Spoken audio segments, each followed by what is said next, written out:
do the fashion show shit even without the money. Like, hey, today I'm dripped in the baby nape. And it was like, bro, I'm not finna try to keep up with the Joneses that way. I'm dripped in butter. I'm dripped every Sunday you see me, and then they go right back. They have nowhere to go after that podcast. Like, you just spent $7,000 on an outfit. 7,000 outfits, a pod for 4 hours. You're crazy.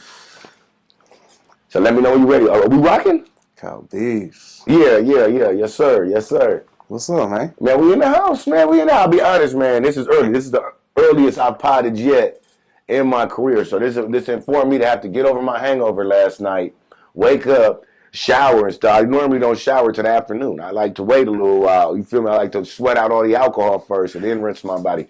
But yeah, I woke up, showered, didn't even ate breakfast, and I came down here. Y'all got me breakfast. Shout out to A-Line, man. Let me tell you something. Are we live? Are we good? Let me tell you something about A-Line, man. Because, I mean, I like my home team. I like the Apollo. I like Donald Sterling. I mean, A-Mac over there. You feel me?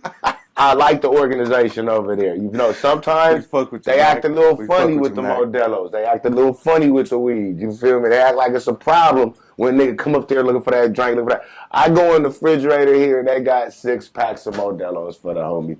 They got weed on tap for the homie. I ain't even rolled it. We finna roll this now, though. But they got a whole lot of weed for a nigga, bro. But it'd be funny where you feel me, you get off your 10-day contract, you go talk to some of these other teams, you feel me?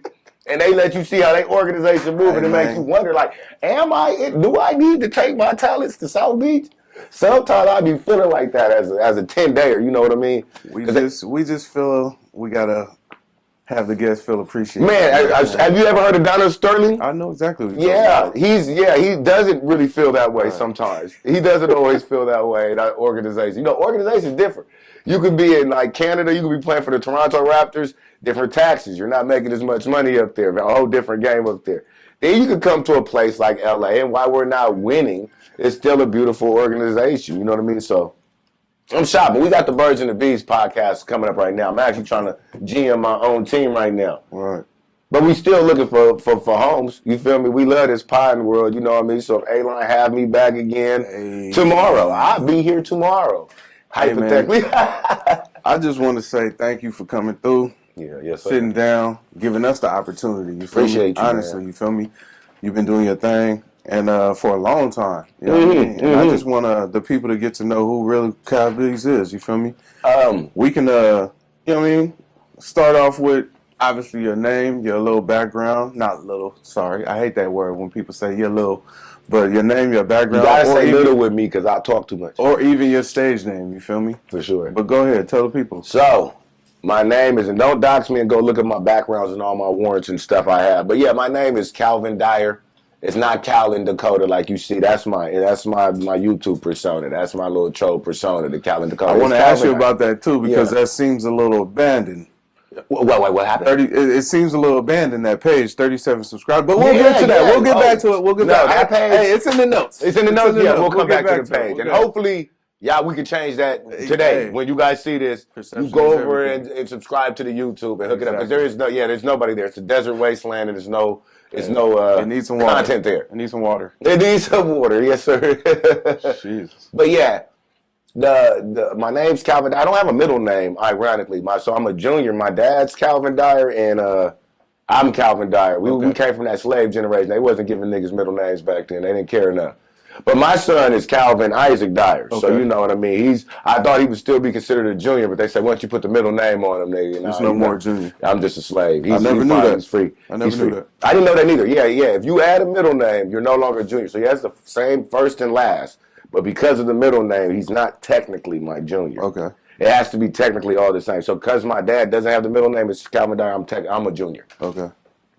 But yeah, that's it. And then my stage name, the Calbeezus, everybody knows, the Bees in the Trap, that actually started 9th grade, man. Okay. 9th grade. Shout out Misty Martinique Usher, man. Misty from Carson High.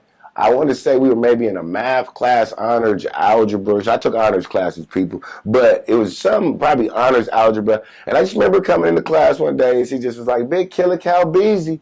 And she knew how to do the little gang right. You know how they hit it up. They hit it up on a piece of paper. Right. So she hit it up on a piece of paper. And it was really cool artwork. So I put it in my folder.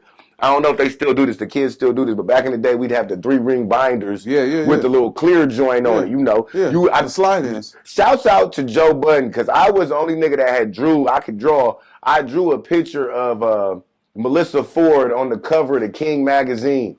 And I had it in the 3-ring binder, like a whole sketch of her, like a fire-ass identical sketch of Melissa Ford. So you can really draw?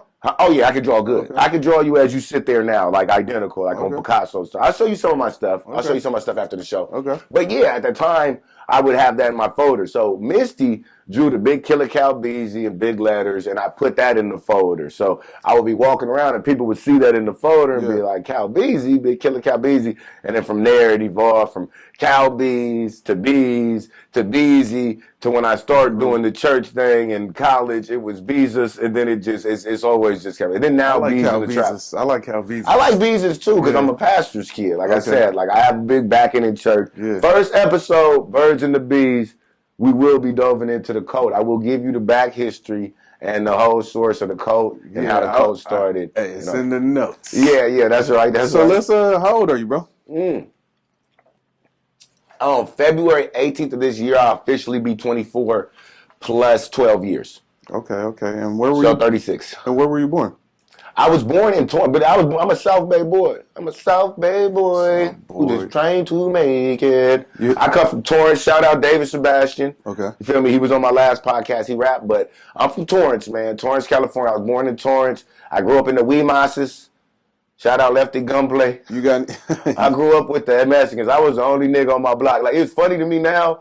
Like, white people be like, oh, these Mexicans is here. Right. And we got to get rid of the Mexicans. I was like, bro, you about 30 years too late, bro. I grew up in Gardena, so I know exactly. Yeah, I grew up on the east side of Torrance with all the Mexicans, bro. It's been what is that called? I forget the movie. The one with Maria. What is that? West Side Story? West Side Story. I grew up in the West Side Story, dog. Why did I think of the song when you said that? Remind me of Carlos Santana, right, exactly. You got any siblings? Man, on my mom's side, I grew up with a half brother, half sister. All three of us had different dads. So three of us. My oldest sister, Amra, she was 4 years older than me. She was like the big brother. You feel me? She was lesbian for a little while when she grew up, but she played like basketball, softball in high school, and she beat niggas up. She beat niggas up, and she would drag bitches by their braids through high school. She was it was that if you didn't have a male figure, that was excellent. A dyke big sister is an excellent thing. I think she's like now a black Israelite or something, so now she's off that path, but it's still, once it's in the heart. Was anybody trying to get at you about her being a dyke? No, she didn't really get turned out, I don't think, to after high school. We grew up in such a Christian household, you feel me? She had to live in the shadows. It was just always like, no, like she played softball, she played basketball, and she beat niggas up real good. It wasn't until like after I'm in college, it found out like, oh, she got a girlfriend now. Like, okay. Who is this? Yeah, we knew this day. This ain't the home girl right here. Yeah, and then so the little brother, I got a little brother, Steven. Okay. He the brainiac of the family. Now, this is just on my mom's side. This is just who I grew up with. Okay. So he ended up going to UC Santa Barbara, man. If you know anything about that, that's one of the top 10 colleges in California, and don't too many black people get there. At the time he went there, he was one of like I think it was only like 100 black males in the whole entire school. He was one of them that made it. So he's definitely the brainiac. Okay. God is cool. Then on my daddy's side, about 11 kids over there. Papa was they all over from Vietnam. I think the oldest is in Vietnam. He told us he was knocking things up in that war, and then I ain't pregnant. We gonna take care of this. And he got right back on that boat. And so if they're Mulan Dyer or whatever your name is, if you out there in Vietnam, reach out. Find me on Facebook. We still love you. I know you the only half black Vietnamese out there. I know they treat you bad. I heard about it, but you need to find your family. We out here. I actually might have one out there too. But that part. A lot of us do. So single parent home. Your mom and your dad wasn't together. He was. No, my daddy left when I was 1. He bagged my mama. He bagged her at Harbor College. Okay. He hit her with the word of God. You feel me? My mom was a real independent woman. She had all her stuff together. She had her own dress shop. She had like 2 Mercedes, a 4-bedroom house in Wilmington. She was balling. My daddy knew how to find good women. Okay. That's what he did. Right. He found my mama, convinced her she needed to quit her business and all that and follow him in his ministry and all that. And you know, he did it. That went for about a year. I was born. He was around for about a year, and then he kicked her out. He couldn't handle my mama. He couldn't handle None of the moms in California. He got 2 baby mamas out here. My sister Reese, shouts out to Long Beachians. That's actually this man's mom. But yeah, he called me when I want to say I was in high school, like 15 years old. He called me. He said, "Is Long Beach anywhere near you?" I lived in Carson at the time. I said, "Yeah, man, it's about 15 minutes away." You got a sister named Rishanae stay in Long Beach. You might want to reach out to her. Here's your number. I meet my sister Rishanae. We about 10 months apart. I'm like, "Hey, yeah, Dad, you got to be a lot more proactive on shit like this. Bro. You know, we could have wound up at the same goddamn party or something. Yeah, we could have." He could have really fucked us up right crazy. there. Yeah, we were the same age. We met at 15 years old. Imagine that. So tell me about your mom's heritage, like her background. You mentioned the cult life. Yo, my mom. But give me a little background about her. Dude, hey. Is the weed good? What's that guy? The weed good? But this ain't even. Okay. This ain't even the weed you brought. Okay. This the weed he brought. Cool. You got this. This the weed you got from your granny. He got this from his granny. She be growing in some more shit though. But shouts out granny. Respect. That's that homegrown. He said, he's good. It's a killer. Mom's was to this day, she's devout Christian. If you talk to her, you can't really talk to her nothing out the realm of Christianity. You feel me? That's where she at. But coming up, how she explained to me, they went to church. They were project kids in Wilmington, not the Nickersons, not the JDs, but yeah, the Wilmington projects. You know, a little more integrated, a little more flavor. Like it would be blacks, whites, a little bit of everything at that point in time in the project. But she said they went to church, but it wasn't like they were heavy in the church, if that makes any sense. You know what I mean? So she got older, and I want to say the story goes, and she really hates this story, but I'm going to tell the story. But she got to college, and this is actually the trip. This is I just told you my daddy's name is Calvin Dyer. She got to college, and her friend, they were listening to, I guess, on LA radio. She went to Cal State LA. They had a radio show with a psychic, and the psychic would read your palm or whatever, give you a psychic reading over the air. You know what I mean? If you call in. Right. Her friend convinced my mama to call in. Said, "Hey, go ahead, call in, and let's see what happens." So my mom calls in. The dude, who I won't give his name, you know what I mean, for better reason. Thank you, appreciate that. I was over here like, man, I'm sweating bullets on the low. I'll leave his name out of this, but I will give his first name, though. His first name is Calvin. So my mom calls into the station, sure enough, and the guy pretty much tells her, like, straight up, like, "Oh, you're special, your astrological chart and all this." You know, back in the day, they do these charts. Right. The celebrities would do the astrological chart. Said, "Hey, man, your chart and all your signs, all this stuff, I've actually been looking for you type of deal. Would you be down to come down to the radio station or whatever?" So my mom kind of like, "Man, I don't know, you feel me?" But her friend convinced her. They go down to the radio station. Dude pretty much go on to tell her, you know what I mean? Like, you gifted, you got a lot of, like, spiritual power, like, your energy's very strong, this, that, and other. I can actually teach you how to do a lot of, like, the mystery secrets, like the code type of secrets. I was like, all right. Is mom impressionable? Mom's really what? I don't think, like, to be honest, from how I know, my mom was the cheerleader, and she went to Banning. She was the cheerleader type. She was the socialite. She won most popular. She was prom king. She was always kind of the leader. Okay. But I think this might have been kind of the stitch for her because I'm so ahead of my class. Like, I think her dude she said she was dating at college at that time was like 10 years older than she was like, I didn't date guys my age. Right. Like, I like mature guys. Now, this guy is even way older than that, but so there is an impressionability there when you're talking about a guy who's way older than your mother, and he's coming like a dad kicking knowledge type of deal. Right. Before it's over, though, before my mom leave the meeting with this dude, he tell her straight up, like, yeah, you got a dude or whatever like that.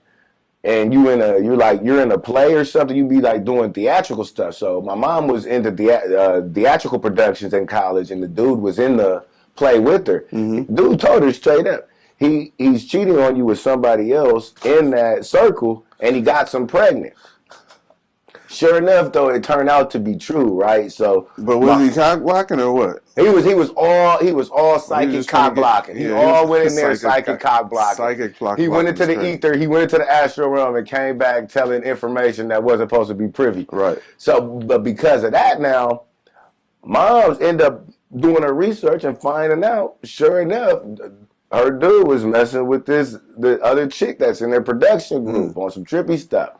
So now that might have been the tie-in that convinced moms that dude is who he say he is. Right. Which is going to end He up looking turning out for me. It's going to turn into a 5-year capture story. You feel me? Right. So after that, she ends up going back with the dude and kind of like, oh, like you were right about this and that, but she pretty much just abandons her boyfriend and all this. Right. Over that time, to make a long story short, because the story really should be a movie. It's definitely a Tubi movie. Maybe at best, it definitely should be like a BET Plus movie, but it's good. It's the Black Insidious story. So boom, to make a long story short, for the next 5 years, mom's kind of set under this dude, like learning what he had to take. But my mom, I would be a kid before Google. You got to know the era we was born in. Yeah. There was no Google. So I couldn't just go Google astral flight. But I remember my mama telling me like, yeah, I would go to sleep and go on these astral flights, and I'll leave my body and I'll be flying through the clouds of the universe. She tell me she'll see birds and she can fly into the bird and become the bird and be like looking through the bird. She's telling you this at what age? When I was a kid, like before Google, before any of this. When you're impressionable as well. So I'm like this. I'm like, mom's is batshit crazy. I don't take mom serious until there's an internet, and now we can verify all the weirdo shit she been telling me all my life. Right. But she been telling me, and I'll wake up from the astral flight. But see, when she was saying as a kid, I'm thinking she's saying astro, like ASTRO, like astro. What is she saying? It's astral. So it's ASTREL? ASTRE, like a real, REAL. It's astral. Right. So I'm telling my friends in college these stories. You know, you get with your college friends, y'all start talking about, you ever had sleep paralysis? You woke up and you can't move, nigga. And like we having them stories. And I'm one of the, oh yeah, we'll get to that too. I'm one of them guys, we got all kind of these stories. My mom was all kind of creepy shit happened in the house growing up. You know what I mean? Right. So sure enough, and like I said, this story I'm telling, my mom didn't have her first kid till like 31. I was 35. Okay. So we're not around. She's telling us this story in aftermath before there was the internet. Right. And she's like, yeah, he would take me to the horse race tracks and type shit and make me bet on the horses. Because he said, like, she said she would see orbs. He said around people, she could see like little orbs flying around, I guess on like some firefly shit. And she was like, she could tell the colors meant certain things. Like she's like, some people would be like yellow orbs around them, some would be blue. But the funniest thing to me about this is like, of course now today with the energy, it's going to be a whole lot of like those higher self spiritual people that's like, oh yeah, these were the energies and the chakras. Right. I'm like, bro, I'm telling you some shit in the 90s when there was no Google and nobody was talking like this. Was she winning on some horse races? I don't know. I wasn't there. I wasn't there. But I'll be honest, she didn't tell me how many times she won, but she did say the dude used to like her to pick the numbers because he felt like she was lucky. Yeah. And when she would wake up, the dude be sitting right there with a pen and paper, like, what did you see?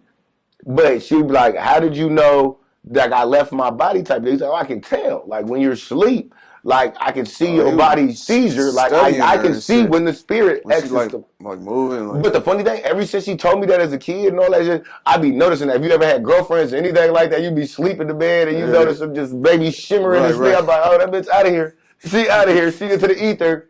She just Guardians of the Galaxy edition. She out of here. But yeah, I always kept that with me. She thinking about stabbing your ass. Facts. So moms tell me this dude was connected. Like, I really could Google his name and put it all out there, but his first name was definitely Calvin. That's what makes it creepy. Because after moms escaped this, the dude ended up having her kidnapped. Like on some like the PD like won't let her go. You can't, if you leave, I'm gonna kill your mama. If you try to get away, she worked at a elementary school. The dude showing up, stalking her at the elementary school. Everybody saying like, Miss Tarkenton, your husband over there. And it's like, that's not my husband. It's like, so she's now in an entrapment situation. But it's so to the point though, my mom would tell me like, I've been to greenhouses in Hollywood that were shaped like pyramids, growing weed though. And she said we were smoking the same weed that the Jacksons. When I came out and told my mom I smoked weed, I felt like I was like how a homosexual feel coming out the closet or something like that. Like, Mama, I smoke weed. And then when she just come out after she done kept us Christian all her life, boy, you think I don't know nothing about weed? I was smoking the same weed as the Jacksons. Right. I've always thought my mom was batshit crazy. Then she'll start checking out. But she told me she be in Hollywood, and the dude she with do the psychic charts for the Jacksons. He do the psychic charts for James Brown. She done been around. She was bringing, what's the dude name from Sanford and Son, the older guy? Red Fox. Red Fox. Yeah. She done brought, not Red Fox, the other guy. She would bring these kind of celebrities to the projects. Lamont? The son. She would bring them type of celebrities to the project, so everybody thinking like mom's got it going on type of deal. But they not knowing like mom really in some entrapment occultic shit she can't get out of type shit. That's, you know what I mean? Dog. But she done told me stories of like being there and they doing James Brown chart smoking weed, and then James Brown wife look and he hot, like, you know, she hot, and she's like, what's up with him? And then old boy would tell my mom, like, my mom would tell me, like, he wasn't the Diddy effect. Like, he wasn't no sexual nigga. This nigga was really dark into the occult. This nigga was on his Aleister Crowley. That nigga wasn't looking for the freak-offs. This nigga trying to unlock the gates of hell or some shit. I don't know what he was trying to do. So she had you after this, though? Obviously. Way after this. Okay, for sure. Because my next question was going to be, like, how did this affect your childhood? Really? Oh, this shit definitely affected my childhood. Okay, we'll talk about that then. You got to know when moms go do an event like this, when she finally escaped that situation, I want to say she had a burner. Okay. And she was ready to kill the nigga now. She done been telling everybody, I need a burner. I got to kill this nigga. Then nobody want to believe her type shit. They ain't hearing it. She really done got a burner. She ready to kill her. She said a white woman walked up to her in a parking structure, which is funny because, like, you know what I mean? My mama pro-black and shit, but she will definitely get this white woman this credit for this shit. She said she was a Lisa Leslie tall-ass white woman. She was tall as shit. She came up to her and was just like, you ever heard of Jesus Christ or whatever? She said, I was at the lowest point in my life, like completely numb. And she said, nah. And she said the chick gave her a little pamphlet and whatnot and did the Lord's Prayer with her or whatever and sent her on her way. And she said, man, the lady made me feel so good. I was so down in my life. I went back to the house. I just on the low started reading the little pamphlet when the nigga wouldn't be around, reading the little pamphlet. One day the nigga came in, tripped on her, like, hey, what's up with you? Like, I know you want something. You've been acting weird around here. Right. And she said, it sounded like a voice that wasn't her own. Like, she spoke out and yelled at him and said, I'm leaving and you can't stop me. Or something she said, I'm leaving, you can't stop me. But she said it almost sounded like a throw up, like it came out of her rather than she thought it and said it. And she said he got like this timid, he wasn't no little dude. She said nigga was Melvin big, Melvin size nigga.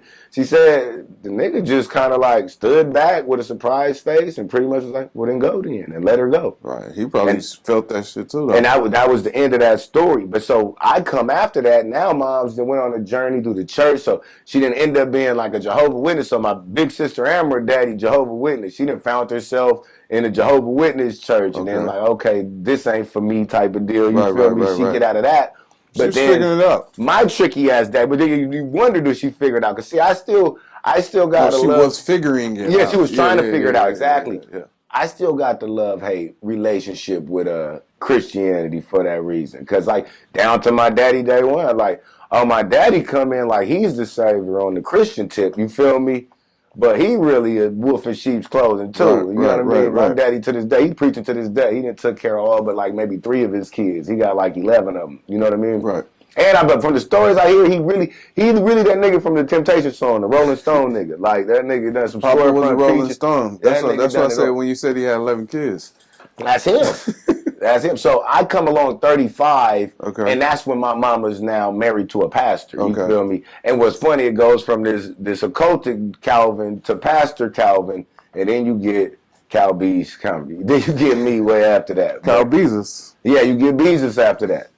But the road for me getting here was definitely trippy. I feel like I go back, I look at my story and I'm like, okay, my dad named Calvin, my mom's name's Antoinette, I'm Calvin, my baby mama's name's Antoinette, now I got another Calvin, like, you know what I mean? It almost felt like a Truman Show type of That's shit. Definitely like, hey, Truman. This wasn't planned, but how the fuck did I just keep repeating the recipe? Like, that's crazy. Definitely Truman. Yeah, so definitely Truman. A little bit more about you and your history. When did you first come outside? Like feel like you was getting off the porch? in a sense. I would see now that this is gonna be real. I make perfect sense. I'm all Charleston White edition when it comes to that.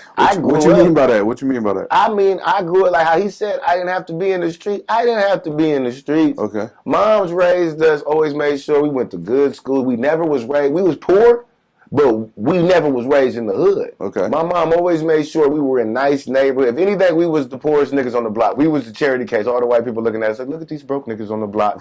But we didn't grow up in the hood around hood shit. Like, right. You know what I mean? My mama, even not having a lot of money, she was great at using her resource. She worked in like Parks and Recs. She was a director of Parks and Recs for like 10 years. Okay. She even worked in the Jordan Downs as a Park and Recs director for a long time. When my mama left the Jordan Downs back in the day as the park director there, they burnt the whole Parks and Recs facility down and left her office standing in the projects, dog. Burnt it down, covered it. They didn't know. They thought just the office. The police thought my mama was in on it because they burnt down the whole building, and the only thing still standing was her office. Like, we ain't gonna fuck up Miss Tarkington shit. But moms are so resourceful growing up. She took advantage of like Home Depot. I think on Saturdays they would have little woodsman's classes where they teach you how to make a desk or a chair, and you'd go home with your own little stool they'd make with you, and they had these classes. She'd take advantage of that.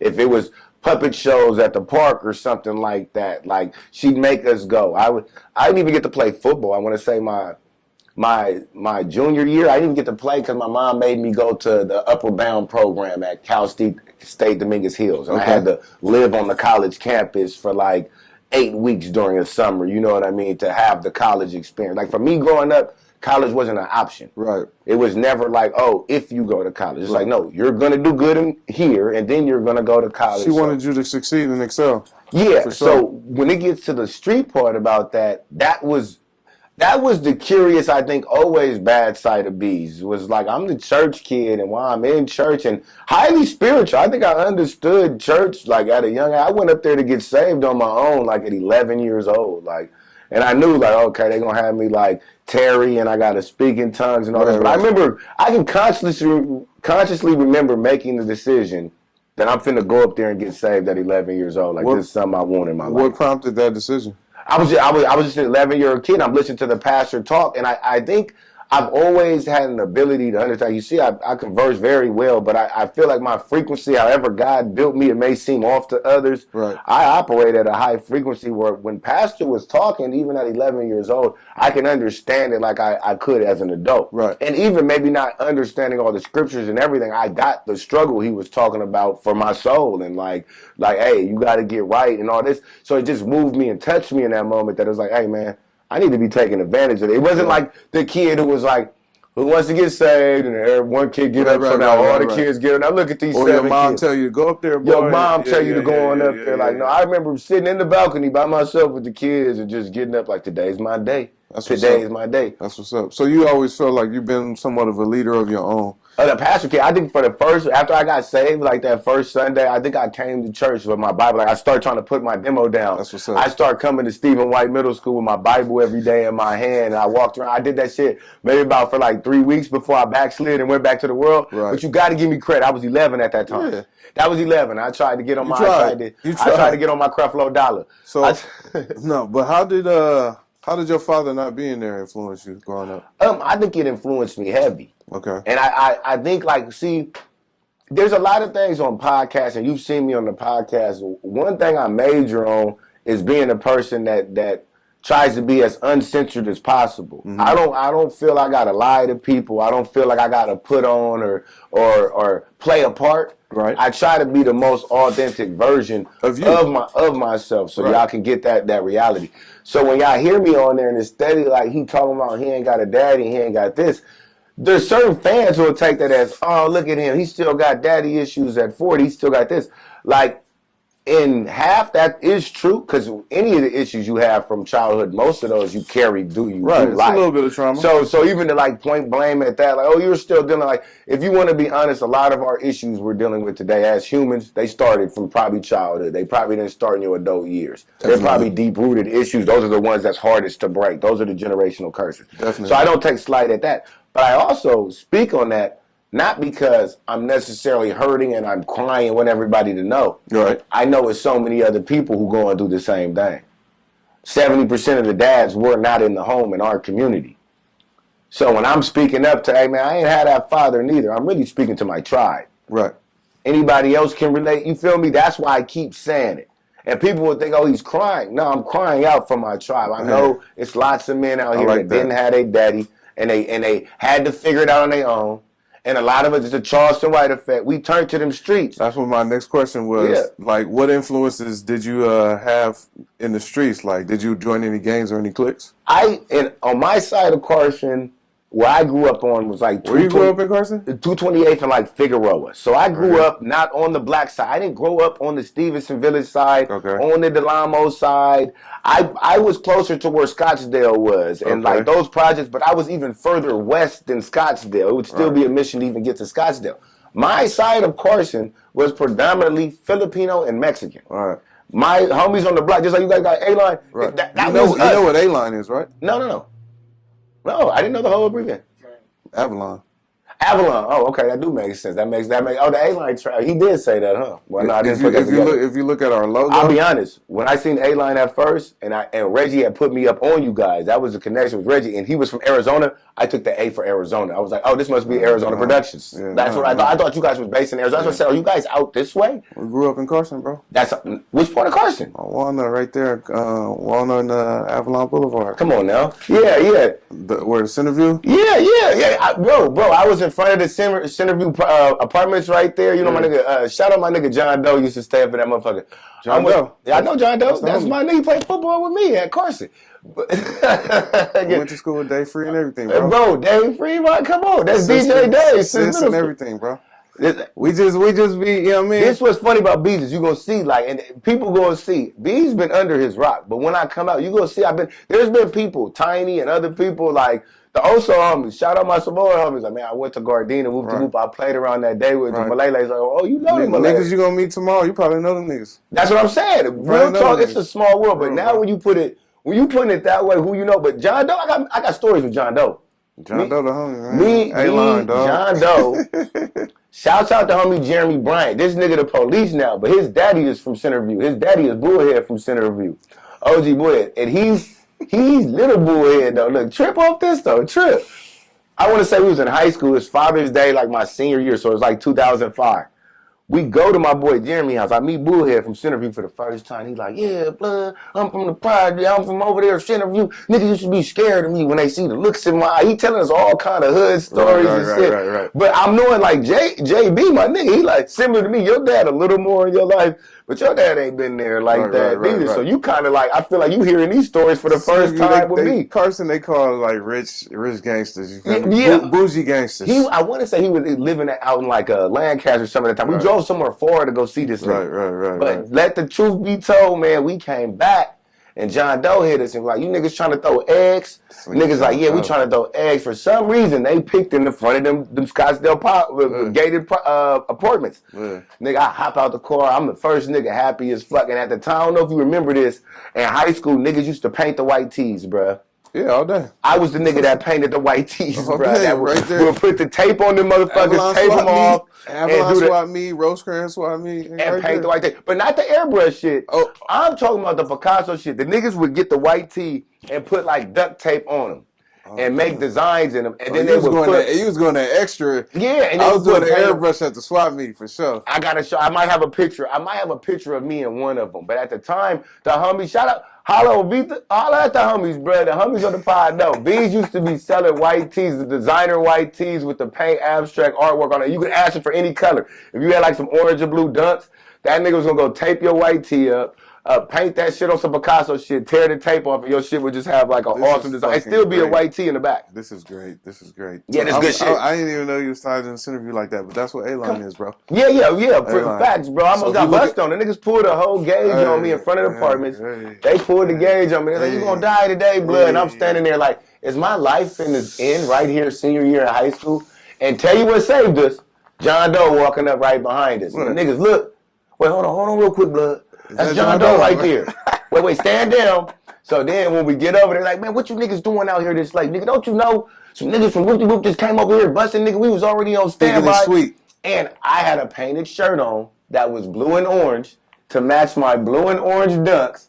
And it looked like a flag. It looked like the Reebok flag. You the way know where they thought you was from, nigga. Bro, I came skipping up.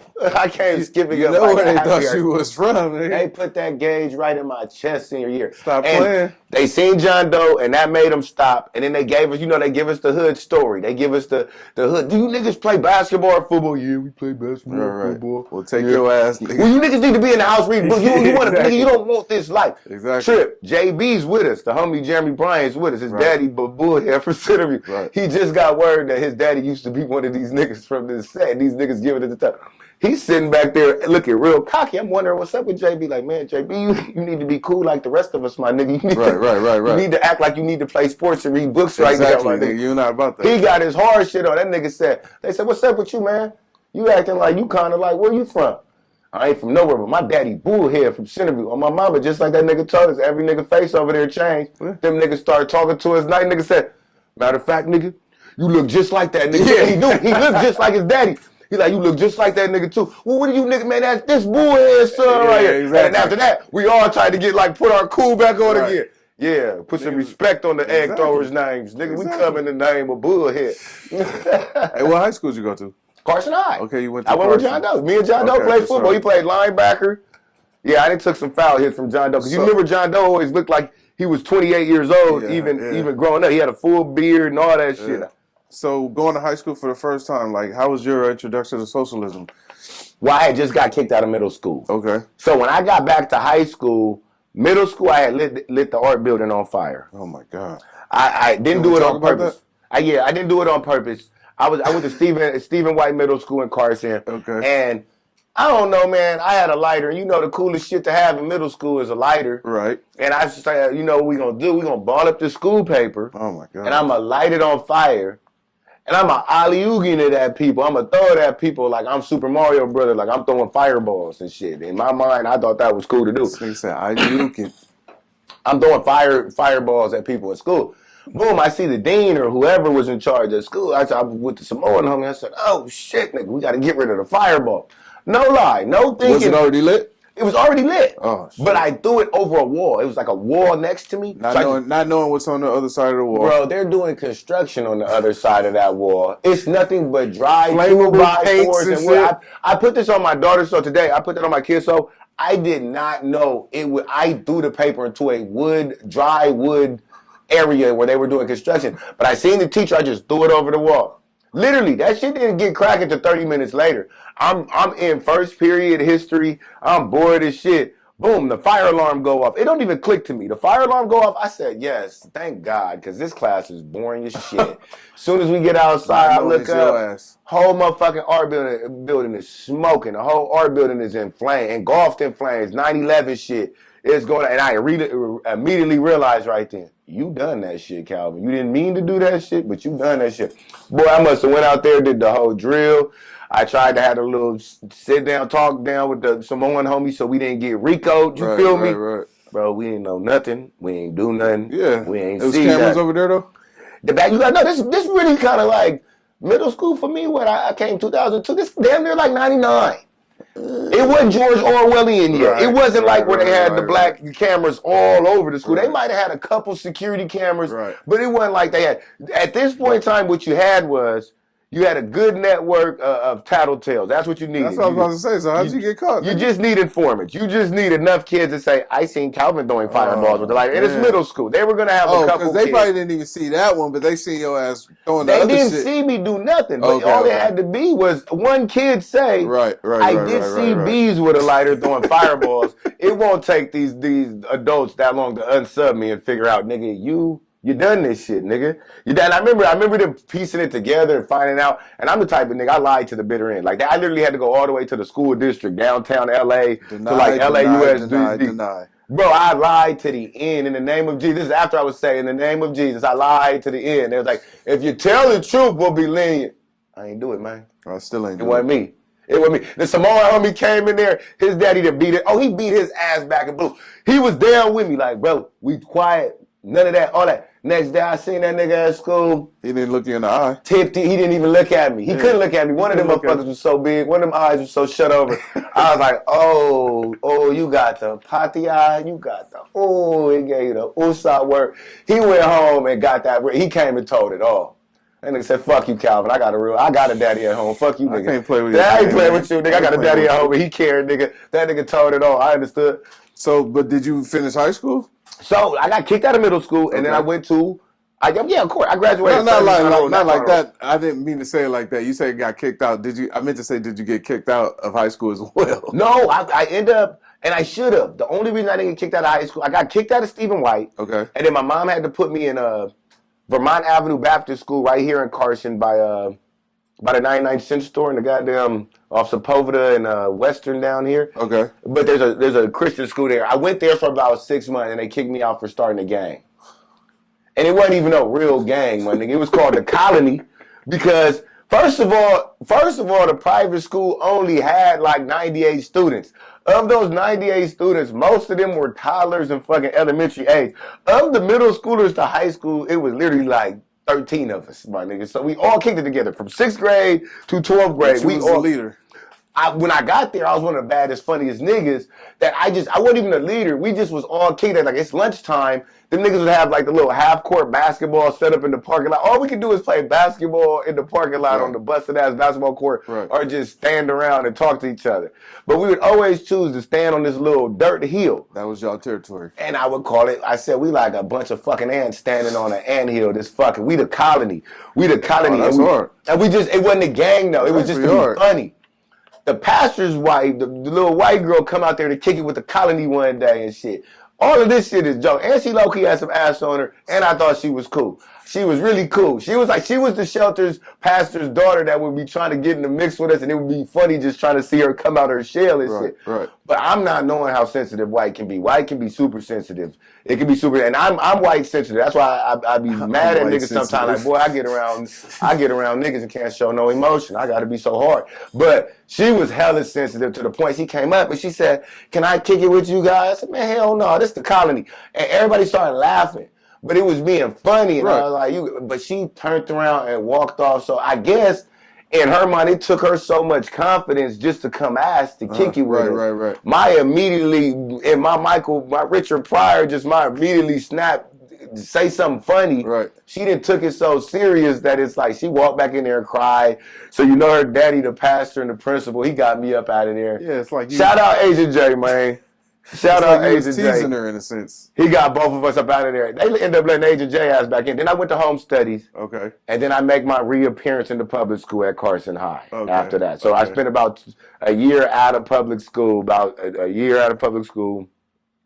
went back to Carson High. Right. One class clown, graduated National Honor Roll, President's Honor Roll, got a full ride scholarship to Cal State Northridge. Okay. No sports because I wasn't that good at sports. I just played for the hype. I just played to say I did it, Al Bundy edition, All Polk High edition. Right. I did it. When you graduated, did you know what purpose you wanted to have in life? I just know I had to go to college. And like I said, for most kids that are forced to go to college, I feel like in retrospect, looking back, the best bet might not have been college for me. Even though I was intelligent as I was, what I will say college gave me, and what I think is good, it gives a lot of people, it's a change in environment. So for me, coming from a small town like Carson, where Carson does have its own vibe and its own persona and its own way of moving, to go from that and then to go to Cal State Northridge, and now I've been cultured, don't get me wrong. It ain't like I just been around niggas, but now it's like, bro, I'm around Armenians. I got these white boys trying to get me to join the Tau Kappa Epsilon fraternity. I'm getting white girls now. I'm seeing different types of parties. Oh, these people want to go hiking and they want to do some stuff we wasn't doing in Carson. They don't want to just go to the mall, to the Lakewood. Being exposed to that different life, bro. So it changed my perspective on life. Sure. So, like I said, I got to tell this story on my first episode. I already promised Birds and Bees I was tell the coach story on the first episode of Birds and the Bees. But this is where the coach story take off is in college. Like for most people, it's the finding of yourself. Right. Sometimes I got to get away from I know a lot of people who never left the city, who never left Carson. I got to think. And I can tell. I can tell. I got to thank Mom. She sent me out to Paul Revere and Palisades. That part. You feel me? Somewhere else where you can get a different. I tell niggas that this is why I say I be on my Charleston White sometimes. Right. I get when a nigga say, hey, some of these niggas might need to go to the military or something. Right. Before you just in the street military, you need structure. The street military that's giving you street cred in jail and ain't really giving you that. It was the hood was dope back in the day when you could go to the OGs and they'd give you work and put you on, and I can make some money. And OG got the tire shop, and OG got a chop shop, and OG then hustled and grinded so he can put the little homies on. Now you got a hood where it's like all these hoods is starving. Like nobody's eating. You can't go to the big homie's a bum. You can't go to the big homie and he put you on in any kind of way to make you make money. It's all just we still moving off this is gang life. You know what I mean? So for me, I got to be able to get such a way. I got to see different perspectives. I got to see somebody, shout out my nigga Gifford from Carson. You feel me? Nigga Gifford I want. Right. This a nigga that was a complete clown like me. You feel me? And I definitely be honest, when it came to smarts, I graduated President's Honor Roll, National Honor Roll. I never thought Gifford was a dumb nigga, but I never thought this nigga was more intelligent than me. Right. To watch that nigga leave high school and go to the military for 2 years and then pop up at Cal State Northridge after I've been there 4 years bullshitting on 3 academic probations, barely in school, my nigga, and he came over there and graduated before me. I'm like, what the fuck happened to Gifford? Well, that nigga went from clowning like me to this nigga that showed up from the military, and he's still clowning and doing all the bullshit with me. But he has a sense of discipline now. He has a certain discipline he obtained from somewhere that I still ain't got while I was 6 years straight out of high school. I've been straight out of high school to college getting my fucks up. I've been out here just trying to live the college was just good for the experience. The 40,000 was good so I could live that frat life and see what that life was all about. What was your major? Sociology, Pan-African Studies. We say Pan at Cal State Northridge because African-American studies would only equate to us in the Americas. Okay. And we know as black people, our story doesn't start in the Americas. It starts from the beginning of time, since Pangea, since this world was started. So Pan just means everything, just means the world. So I studied Pan-African, which on the degree it would say African-American studies, but they taught us at our college, like, we're learning Pan-Africanism. So you did graduate with that degree? No. Okay. I dropped out twice. Okay. I right now need 60 units to graduate, which is equivalent to I want to say another year. You still plan on doing it? No. Why not? Probably not. Why not? Probably not, only because the degree would be useless today. The knowledge wouldn't, but then at the end of the day with YouTube University, I would honestly say 90% of what I learned in the Pan-African, shout out Dr. Nama, because I wouldn't take back that experience. Dr. Nama was a African-American studies teacher, professor at Cal State Northridge, and he's now over the African-American studies at LMU, at Loyola Marymount. Okay. But he was dope. He was the first dude that was coming in there. Like I said, before the internet was big, he with the what is it called? The conspiracy brother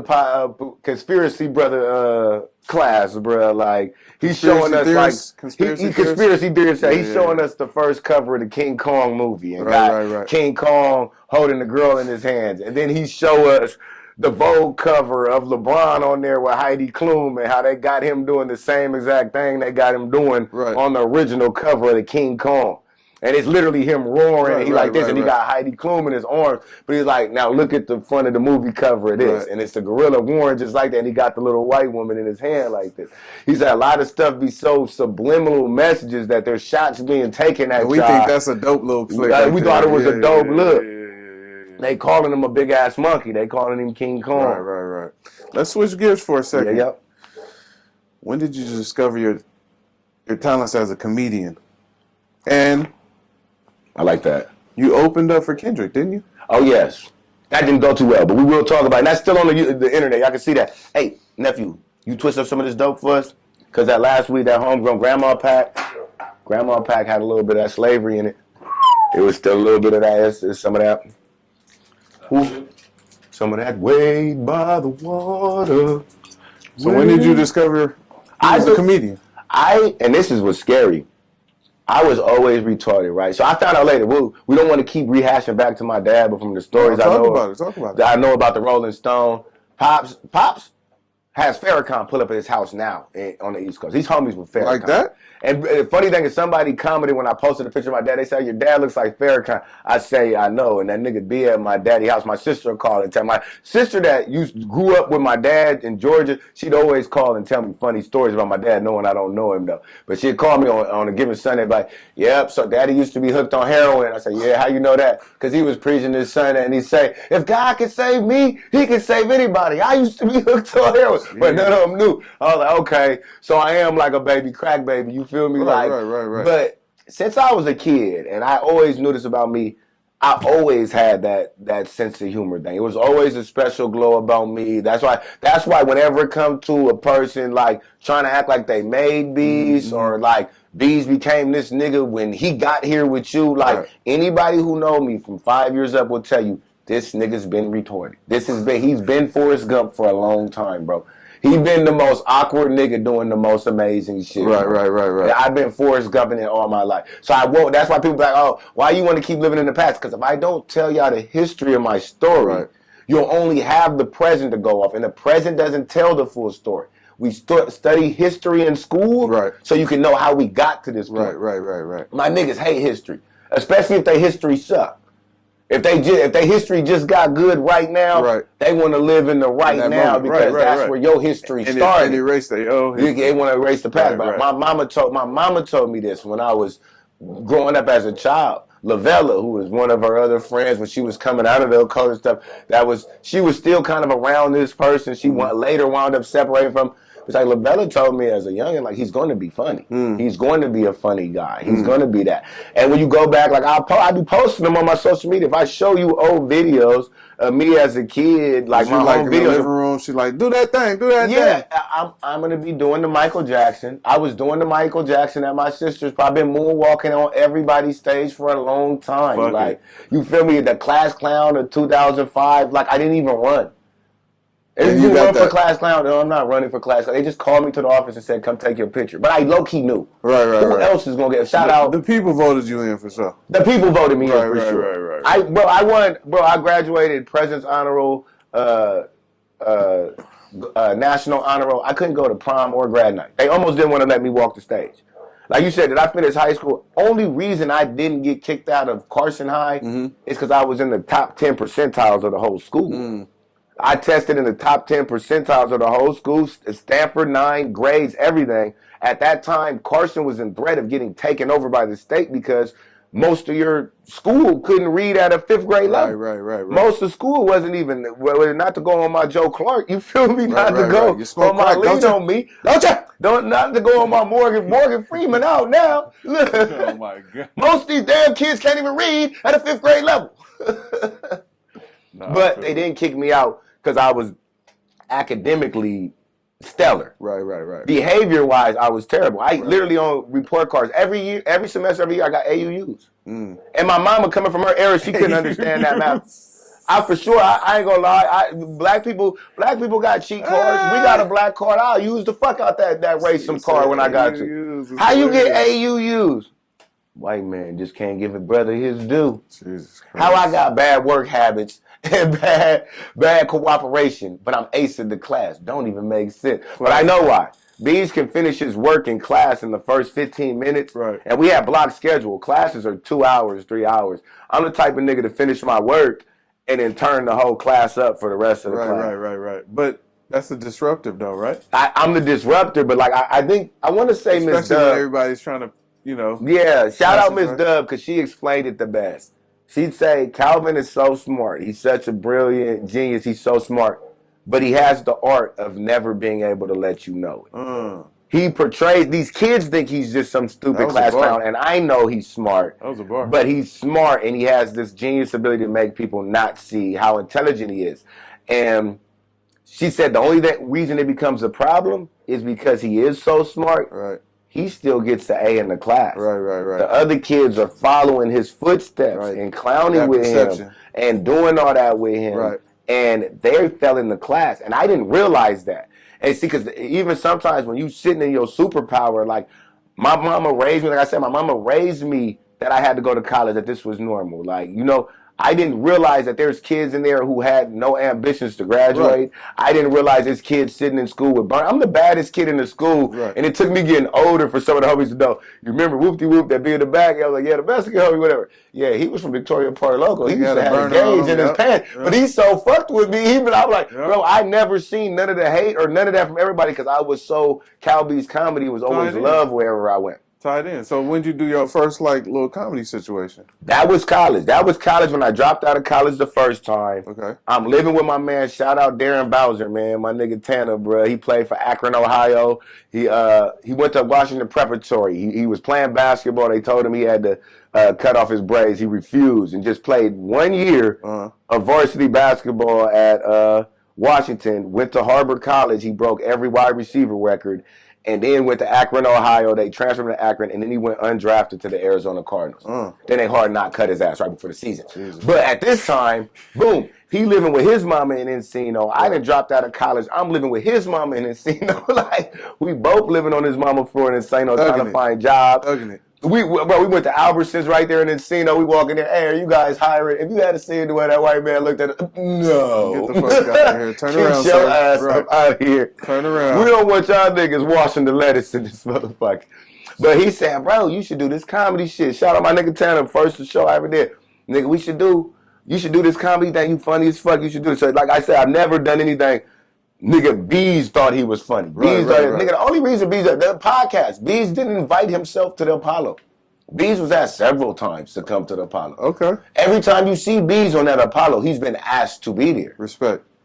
There was a time when I thought I wasn't on a 10-day contract, and I could just show up. And then I kind of read the room like, oh, niggas still want me to ask to show up every time. Bet. So this, I ain't really Apollo like that. You feel? Pun made that clear to me. Like, nigga, I can't really call you Apollo. You still got to ask to pull up. I'm like, touche, nigga. Yeah, you feel me? And so I got to give him that. Like, hey, you right. Shout out PU. Shout out PU. He don't understand it, though. Because, see, I'm telling you, a nigga like PU will recognize the talents in a Wimby. That nigga wouldn't have bitched me like that or make a nigga like that. But Pun already invited me on his podcast. I declined because I was ready for the pack out. It was too close to the pack out. Like, bro, they be seeing Calvin Goovy. They got to know they fucking with a smart man. Like, you ain't going to be able to just sucking me into a small room for views. You talking about, let's go viral tonight. Yeah, all right. Let's go At viral. whose expense? Exactly, you feel me? though. Exactly. You fucking with a smart man. Make it make sense. And you ain't got no weed. And you ain't paying niggas. And you ain't got no snack. I'm just supposed to come up there for the free pack out for the community. Nah, they got you taken care of, man. But tell me about that. Nigga Pun. Shout out Pun. Tell me about that time you opened for Kendrick, though. That was funny because that was random. It was supposed to I believe. And this is Kendrick Lamar, by the way. Kendrick is my day one. I drew the first logo for Top Dog Entertainment when I was in high school. Did you? T and the D with the pit bull behind it. So you tied in. That's my favorite. This is why another thing niggas be trying to throw these TDE shots, or that's why you not TDE. The shit that be so funny to me is the TDE family, the family that has started and owns Top Dog Entertainment. Right. I have never had to do an interview to be part of that. I never had to do an internship or beg to be around that. This is my family. Right. Every person who's started Top Dog Entertainment, I have their number in my phone right now. I can call them. Respect. You feel me? If you go look at my followers, you'll see they all follow me as well. Top Dog I've known since me and his son was best friends in high school. Right. Shouts out my nigga Muwap. But me and my nigga Muwap go back. Me, Muwap, King, these friendships go back to Carson High. This goes back to 15 years old. I've known these niggas 20 plus years before there was a TD. That's what I was going to ask you. When did you meet like Keem and Macwap and them? Keem went to Carson with me. Okay. I know Keem. I didn't know Keem went to Carson.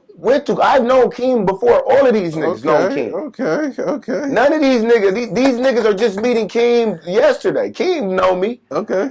He graduated a year before me. I did feel like on Apollo, he I'm not gonna say he brought you in, but I felt like he was like he did call me and say, "Bitch, to come here." He did. Yeah. It felt like that. We had a knockdown drag out over the phone. Him trying to get me to come up to that Apollo. Keem definitely played a major role in getting me up there. So you've been there since the beginning, around 2000. What was that 2005? Before 2005, because I was around the house when Top was saying, "I'm going to build a studio." In it. My first Hollywood party was the O's tour. We had J-Rock. I want to say I was still in high school. Okay. We had J-Rock. It was K-Dot then. It wasn't Kendrick. It was K-Dot. My nigga Moose had the Ninja Turtle green Camaro, my nigga, with the glitter flake tints in it, my nigga. Right. We, after school, that nigga, I think he graduated early. That nigga graduated early, so second semester, that nigga didn't have to come to school. For me, I'm going to college, so I got to take all the extra classes and all that shit, and just so I can have credit. I went to college, and I already had like 12 units of college units going in my freshman year and shit. That's how my mama built me. I was taking night classes at El Camino in college, taking piano, vocal, all that kind of stuff. But second semester, I'm done with my day by lunchtime. Right. Moose come pick me up from Carson High. We slide to Compton. We pick up K-Dot. We slide to the Nickersons. We pick up J-Rock. We slide back to Stevenson Village to Top Dog House where he built the studio back there. Right. I can remember Moose is showing me checks from Warner Brothers. He lay out like 3 checks on the bed from Warner Brothers. Each one of them for 10 bands. That's dope. Yeah, my daddy, he making beats. He be doing this and that. This is my day one nigga. Right. This ain't no bees. It's from TDE. Right, nigga, right, these are the homies, bro. When I dropped out of college, bro, didn't know what I was doing. I was living with my sister on 19th and Chestnut in Long Beach. Mm-hmm. The homie came pick me up and threw me on a tour. We're going to throw you on a tour. We're going to have you sell merch. And I didn't have to audition. I didn't have to beg to be. That's why I sold merch on my first tour. So nigga dropped out of college and was doing nothing. And the homies just wanted to give me opportunity to do something. So they let you handle the merch. They gave you position. They put you in position to make some I went to jail on tour, yes. And I disrespected the position. Yes, I did. My first tour is Long Live ASAP. It was a beautiful tour. Oh yeah, wait. I do that. Tell me about when you met ASAP Rocky. You did a drop off. Yeah, I do my research. That's another story. I do my research. A-Mac tried to put a spin on. So on the pod, he talking like I went to go deliver some weed. Okay. To Rocky, which is who is my nigga. That 9 times out of 10 nigga talk to Rocky, but hey, you remember Calbeezus over there at TD? That nigga gonna salute me, bro. Them is homies, bro. Right.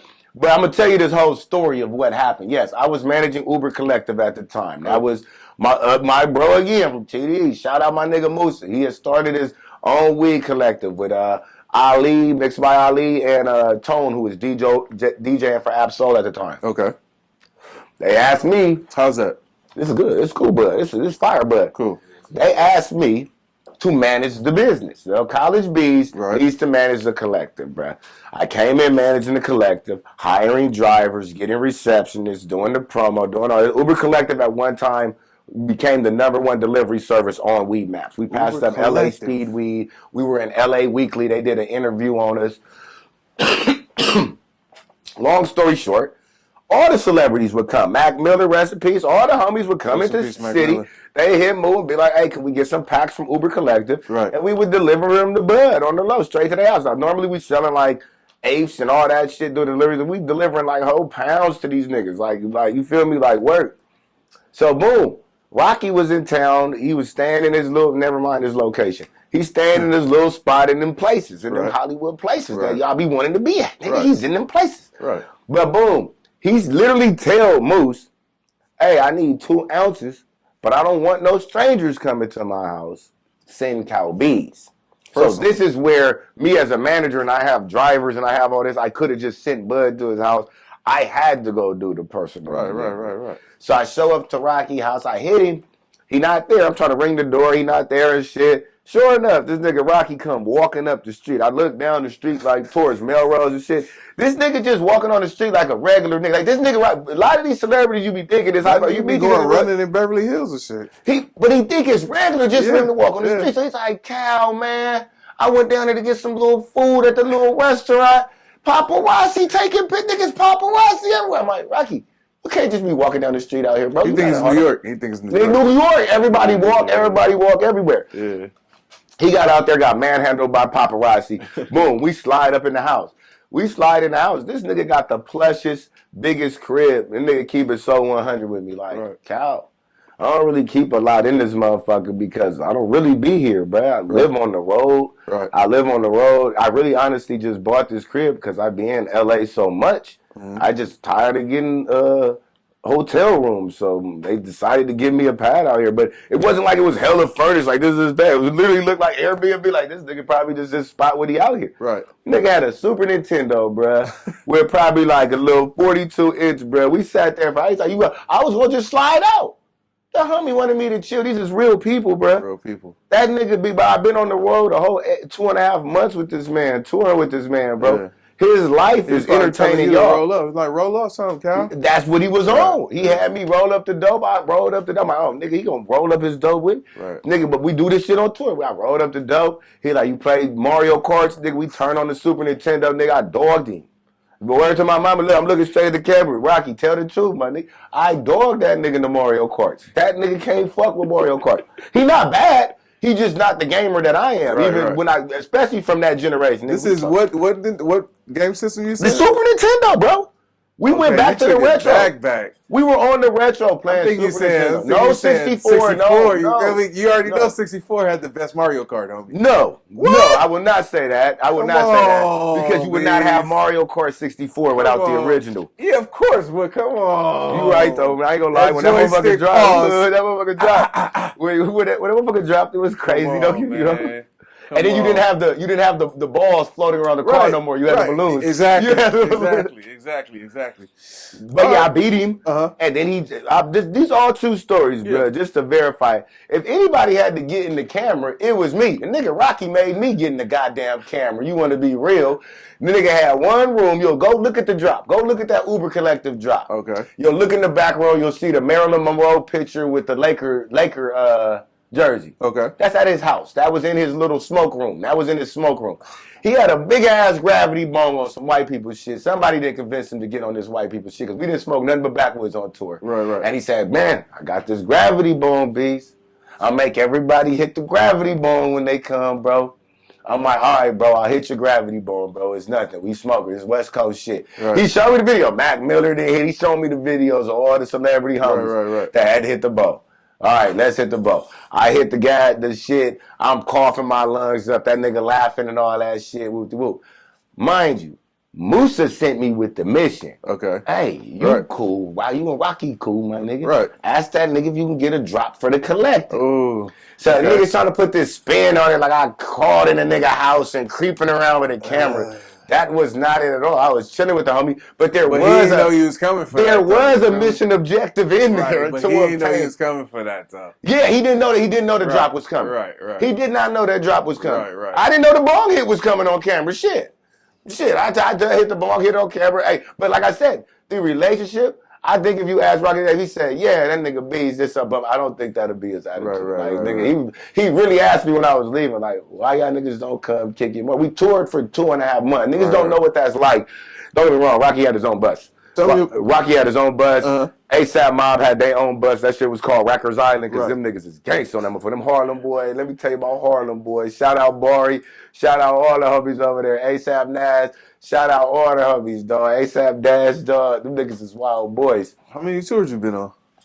I want to say I've been on about 3 world tours, bro. And what's your best one? Good Kid, Mad City.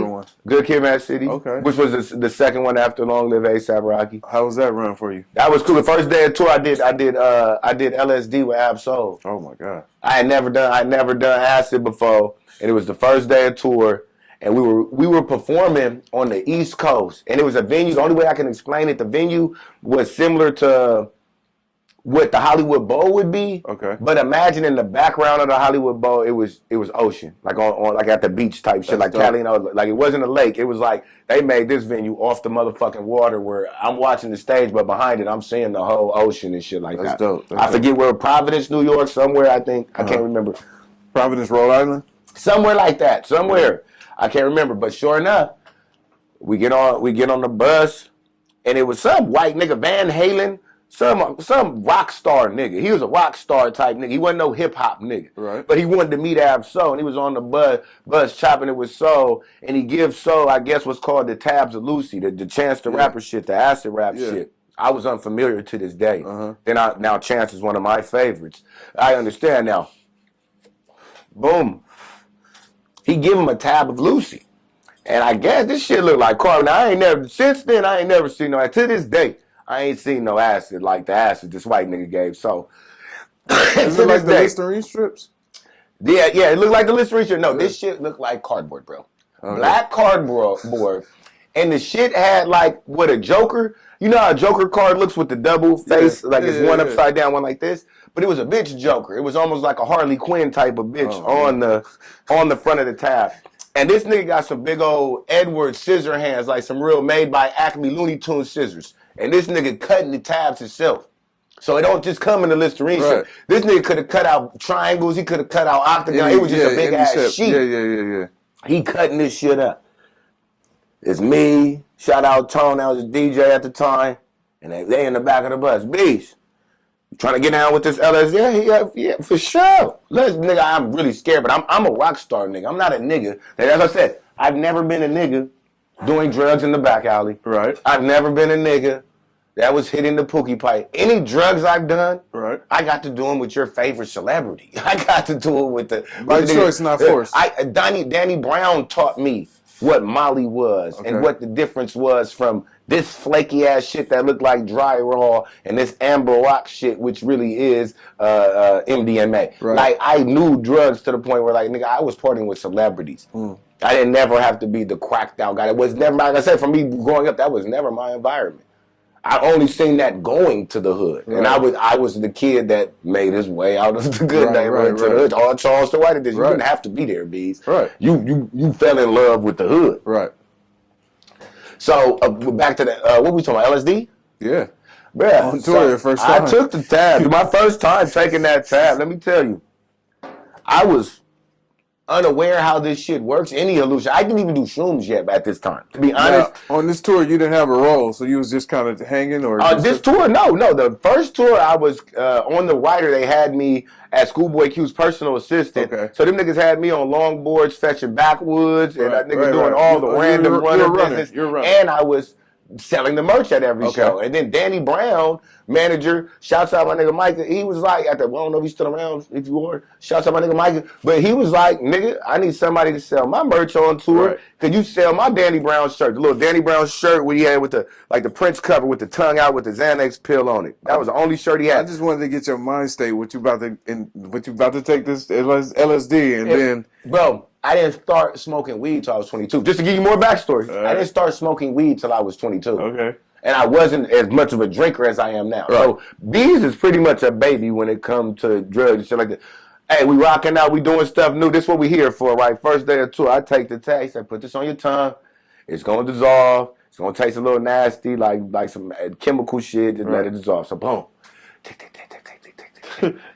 I'm like, okay, ain't shit happening. But we back there talking, having a good time. All of a sudden, bro, butterflies in your stomach. You know when you be on how far? 2 minutes, 3 minutes, 5 minutes? Bro, it took about 15 minutes for the first butterfly. The first butterfly was the baby flapping of the wings. He just came out the cocoon. He just first tester. I said, oh, what the fuck was that? Right. Then it went away, nigga. We went back to talking. Woo. Second wave of butterflies go. Now they got like a gang with them. It's more. It's more butterflies, and they big as a motherfucker. I said, oh, wait a minute. I'm feeling, and the feeling is like you're nervous. There's something about to happen, but you don't know what's going to happen. It's just this anxiousness. Yeah. By the time the last butterflies came, that motherfucking LSD take off like this, bro. 1 minute I'm sitting here with y'all. Next minute I must have looked over at Tone. And that nigga whole face looked like a magic mirror. Like how when you would go in the clown houses and one eye is really big and the other eye is really small type shit. And I the funny part was I must have looked the same way to him because we looked at each other. We both just said, and we just started busting up laughing, nigga. And then we would, you would be scared to look, but you'd be like this. And just start laughing. And I'm looking at Soul. We back there. Your face looking weird or what? We all look crazy as motherfuckers. We look like our faces look distorted and twisted up like on some music video shit. Like it would have took a special effects artist to do this. So the creepy part about it is like, yeah, you've seen some shit like this in the movies. Right. It's crazy seeing this shit happening in real time right in front of you. Right. Then I remember us talking, and all of a sudden, bro, I get why they always show the rainbow colors and shit when people on the hallucinogens. Right. We in the back of the tour bus, and all of a sudden, it was like somebody just started changing the Instagram filter, bro. It's like it just went, and the whole room just like we were in the club, it went red. orange, green. But then what's scary is every time I would look up at the light, it would still look like a regular light bulb. It would just be yellow. The light bulb wasn't changing color. I'm like, why is the whole room just going red, orange, blue? So now my dumb ass, I think the shit got me feeling so good. I don't realize that when they say acid trip, it's the reason they say a trip. It started off on that motherfucker. I said like the first 4 hours, I'm telling niggas, bro, the first like 30 minutes, I'm telling niggas, bro, I've been high off this shit for like 4 weeks. Like, that's how long it felt, bro. The first 30 minutes, I'm like, bro, I've been off this shit for like 4 weeks. Lit. Like an hour later, I'm telling niggas, bro, I've been off this shit for 8 months. That nigga was lit. When I came down, it had only been 2 hours, but I told niggas that I've been off this shit for 8 months. I was telling niggas the whole time, like, hey, I've been off this shit for 8 months, bro. But I remember getting off the bus, and Kendrick was performing, died up there performing. He had the all-white little Tupac at the MGM shit on, bro. I remember going up like, man, I'm off the shit. So let me go up here and see what the show looked like. I go to the side of the stage. Let me not get up because I remember you good. Boom. Let me go check shit out from the side of the stage. I got my phone. I'm recording this nigga. No lie, no homo shit. No lie, no homo shit. Real time off that shit. That nigga Kendrick start glowing on stage on some Bruce Leroy shit. That nigga had a white aura around this nigga while he was performing. Nigga, I'm off the LSD watching this nigga. Like I say, the view is tropical. It got the ocean view, the crowd out there. Right. Here go the trippy shit about the LSD, bro. I looked up at the sky. No bullshit. The sky all green just like that, bro. And I remember in that moment, looking at the sky and being like, nigga, the sky not even real. God got a big ass green screen up there. Bro, it's a big ass green screen up there, and he be projecting different shit every day. That's why the moon be big some days and be little the other days, and you be like, why is it a crescent moon? Bruh, he throwing up different projections every day. I got off the LSD and I glitched the Matrix and seen that shit. Ain't nothing but a backdrop. Jeez. It's a big ass backdrop. And everything else was still, the ocean was still blue, everything else was still going, but the sky was completely green. Just the sky. I was like, damn, that's a trip. But I'm off the shit. I want to say Q probably started crip walking on me on the bus. That shit felt like 3 hours. It was literally probably 2, 3 old school Snoop Dogg songs. That nigga was dancing and chilling. Felt like hours. Nigga, me and Absol was just sitting there, like convalescing. We just sitting there watching this nigga crip walk on us. And I'm just looking at him like, man, this nigga been crip walking on us for like 8 hours, my nigga. And that nigga Soul just said, yeah, my nigga, I know it gets crazy. You get lost in the stars sometimes. You want to come down, bro. But you got to just ride the way. Ride it out, yeah. But when he said that to me, I've carried that through my whole life. When that nigga told me sometimes in life, you be wanting to just get off and get off the ride, but you got to just ride the wave. I've carried that shit through my whole life. I tell people everything, like even when I come on Apollo, nigga, ride the wave. Like, oh, nigga, you're entering the void, and I'm going to ride the wave, my nigga. I'm going to ride the highs, the lows, because that motherfucking LSD take you to places, my nigga. Was that your only first and last time? No. Then I became the shaman. I started opening up everybody else's world, nigga. I was like, I would tell him my testimony and be like, it's your time. You did mushrooms with me. I did mushrooms. The carpet started growing at the house with us. But yeah, every time I've done a hallucinogen, I always think it's a dud. I'm like, man, this shit ain't it. It ain't kicking in. And that shit always kick in late on me. It do me like the Quaaludes on Wolf of Wall Street when they took them old ass Quaaludes and like, these motherfuckers don't work. Fucked up his Rari. And when that shit take off, it's a trip. But nah, after that first time, yeah. But I'll be real. As far as like LSD, I can count on my hands how many times I did it because I feel like it's an experience like Disneyland. It ain't somewhere you gotta go every day. And I know it's those psychonauts. I know it's the guys that like to go to them places and live off the ketamine warriors and all that. Right. I ain't never fuck with ketamine, but I'm saying certain shit just ain't all for me. Like I would say probably the one thing I still do want to try, and I haven't out of fear because I'm a scary nigga, is DMT. And that's, like I said, that's because the spiritual effects. Right. I realized I was the type of dude growing up, I was into the spiritual drugs. So when I did get a hold of LSD and mushrooms and shit, that definitely was way more my alley than when I'm seeing niggas like, hey, we just doing powder, we just off the Xanax falling asleep all day. Or we lean, like lean, I did the lean. I remember when the Activist was out and the Qualitis and the Purple, the Green. I was getting the script for the Purple because I was in a bad car accident. I can get 100 pills of Xanax. I can get the whole goddamn 8 every month of the goddamn lean, all that. I would be selling lean to the homies, all that. I didn't lean with the homies and the pineapple Fantas and all this shit. And it took me just a couple times to do it. I've never been an addict. Other than I say with weed and brews, you see, I'm addicted. Right. There need to be rehab for weed and brews. There do need to be. But nigga, like I never was. Me personally was never the guy who got addicted to anything. I did the Zans and be like, bruh, these shits just make us sleep all day, bro. Right. That shit was cool on tour. Right. When we on a tour bus and Johnny Ray, we in Texas and Johnny Ray like, goddamn y'all, next show going goddamn Tampa Bay, Florida.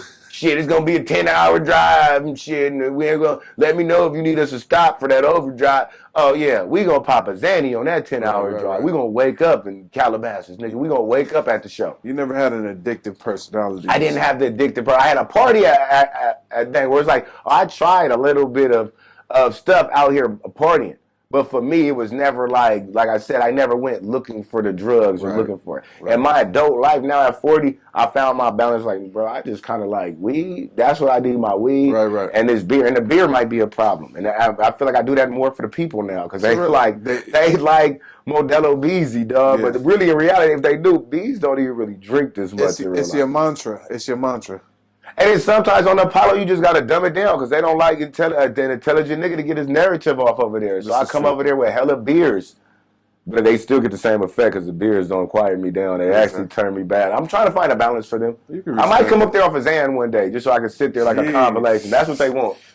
They want bees to sit there like a convalescent and barely speak. Slump. Slump and speak when he's spoken to. I'm gonna give him the Xan. We're gonna see how that work out. They say I talk too much. We're gonna go in there and give him Xan bees one day. Come on there with a quarter Xan. Are you married? You got kids? I got hella kids. I got two sons, 2 months apart. Okay. I got 2 9-year-olds, Colin and Calvin. Okay. And I just had a pandemic daughter. Okay. That's when it wasn't out of love. You loved the person, but y'all not in love. But you guys was locked down for 2 years, and nigga, that's human nature. You gonna make bad. If I lock any 2 people up of the opposite sex in the room long enough, they will breed. For sure. They will breed. It's just human genetics. Right. But yeah, I got her pregnant during that pandemic thing. She left me too, all in the pandemic. I was like, how you gonna leave in a pandemic? I was like, that's what happens when you get a valuable woman, a high value woman. You're right. So you're not married? No. Okay. No. You want to get married? Probably not. Why not? Probably not. Only reason is because the times we're living in, I don't see the what is it called? The nuclear family as we knew it. That's what that isn't the political word they use for it. The nuclear family as we knew it. So now marriage has become traditional. Traditional is what they say, but that just means like the old school way. Marriage is a tool for women. It's a tool for women that has no value for men. So True. To marry a woman, what is the value for me? Like, what am I getting out of this? Other than when she decides, and we almost could look at like me growing up, 90% of marriages fail. That means that out of the 10 marriages, you were lucky to be the one that y'all finished it out. 90% of marriages failed when I was a kid. Right. I'm looking at today's generation. Are you telling me they're doing better today than my mama's generation? Right. I definitely seen more wholesome families or people trying to portray that and trying to stick that out than today. They move way far away from that, though. But when you got a generation of girls that will hop in your DMs and ask you to pay their phone bill before they know you, and you asking me, do I want to get married, when marriage still carries a liability that if this doesn't work, I now have to pay her phone bill forever. Right. And she came in on the DM asking me to pay my phone bill. Marriage isn't the big thing. I would say if you can find the right person, I have people who's doing it. Shouts out my nigga Brandon Briggs, went to Cal State Northridge with me. He met his girl in 10th grade. He was playing basketball. She might have been a cheerleader. I don't know. But they had really like the classic story. Right. Yeah, I went to 2 different colleges. You went to Northridge with me. Right. She went to Loyola Marymount. It works. You guys got your jobs, careers. You're in real estate. Yeah. You guys made kids, and they're going to be taken care of. My kids, I don't know where they're going to be if something go bad tomorrow. You feel me? I did everything rock star. I did everything the rock star way. But I can say the Brandon example, like my homie Brandon, I only see a couple of those today. There's only a couple people I can point to and be like, they figured it out. They got it. But like you said, the average person running around even saying they want marriage. Like I got to know, marriage is somewhere I have been in enough serious relationships, long-term relationships to know, bro, that shit is a walk. You got to set yourself up and prepare. And I don't see nobody doing their due diligence to even have that conversation. You got to be selfless. You talking about marriage. These people having marriage, like how the Bible said. The Bible tell you, it said, I prefer you to be a unit. Like God really preferred us to be on our own. Mm. He never preferred for us to marry. Okay. The Bible say If you can't be a unit and you need that partner, he then tells you to wed. He says, hey, you can wed. Sorry, my nose was running. You good, you good.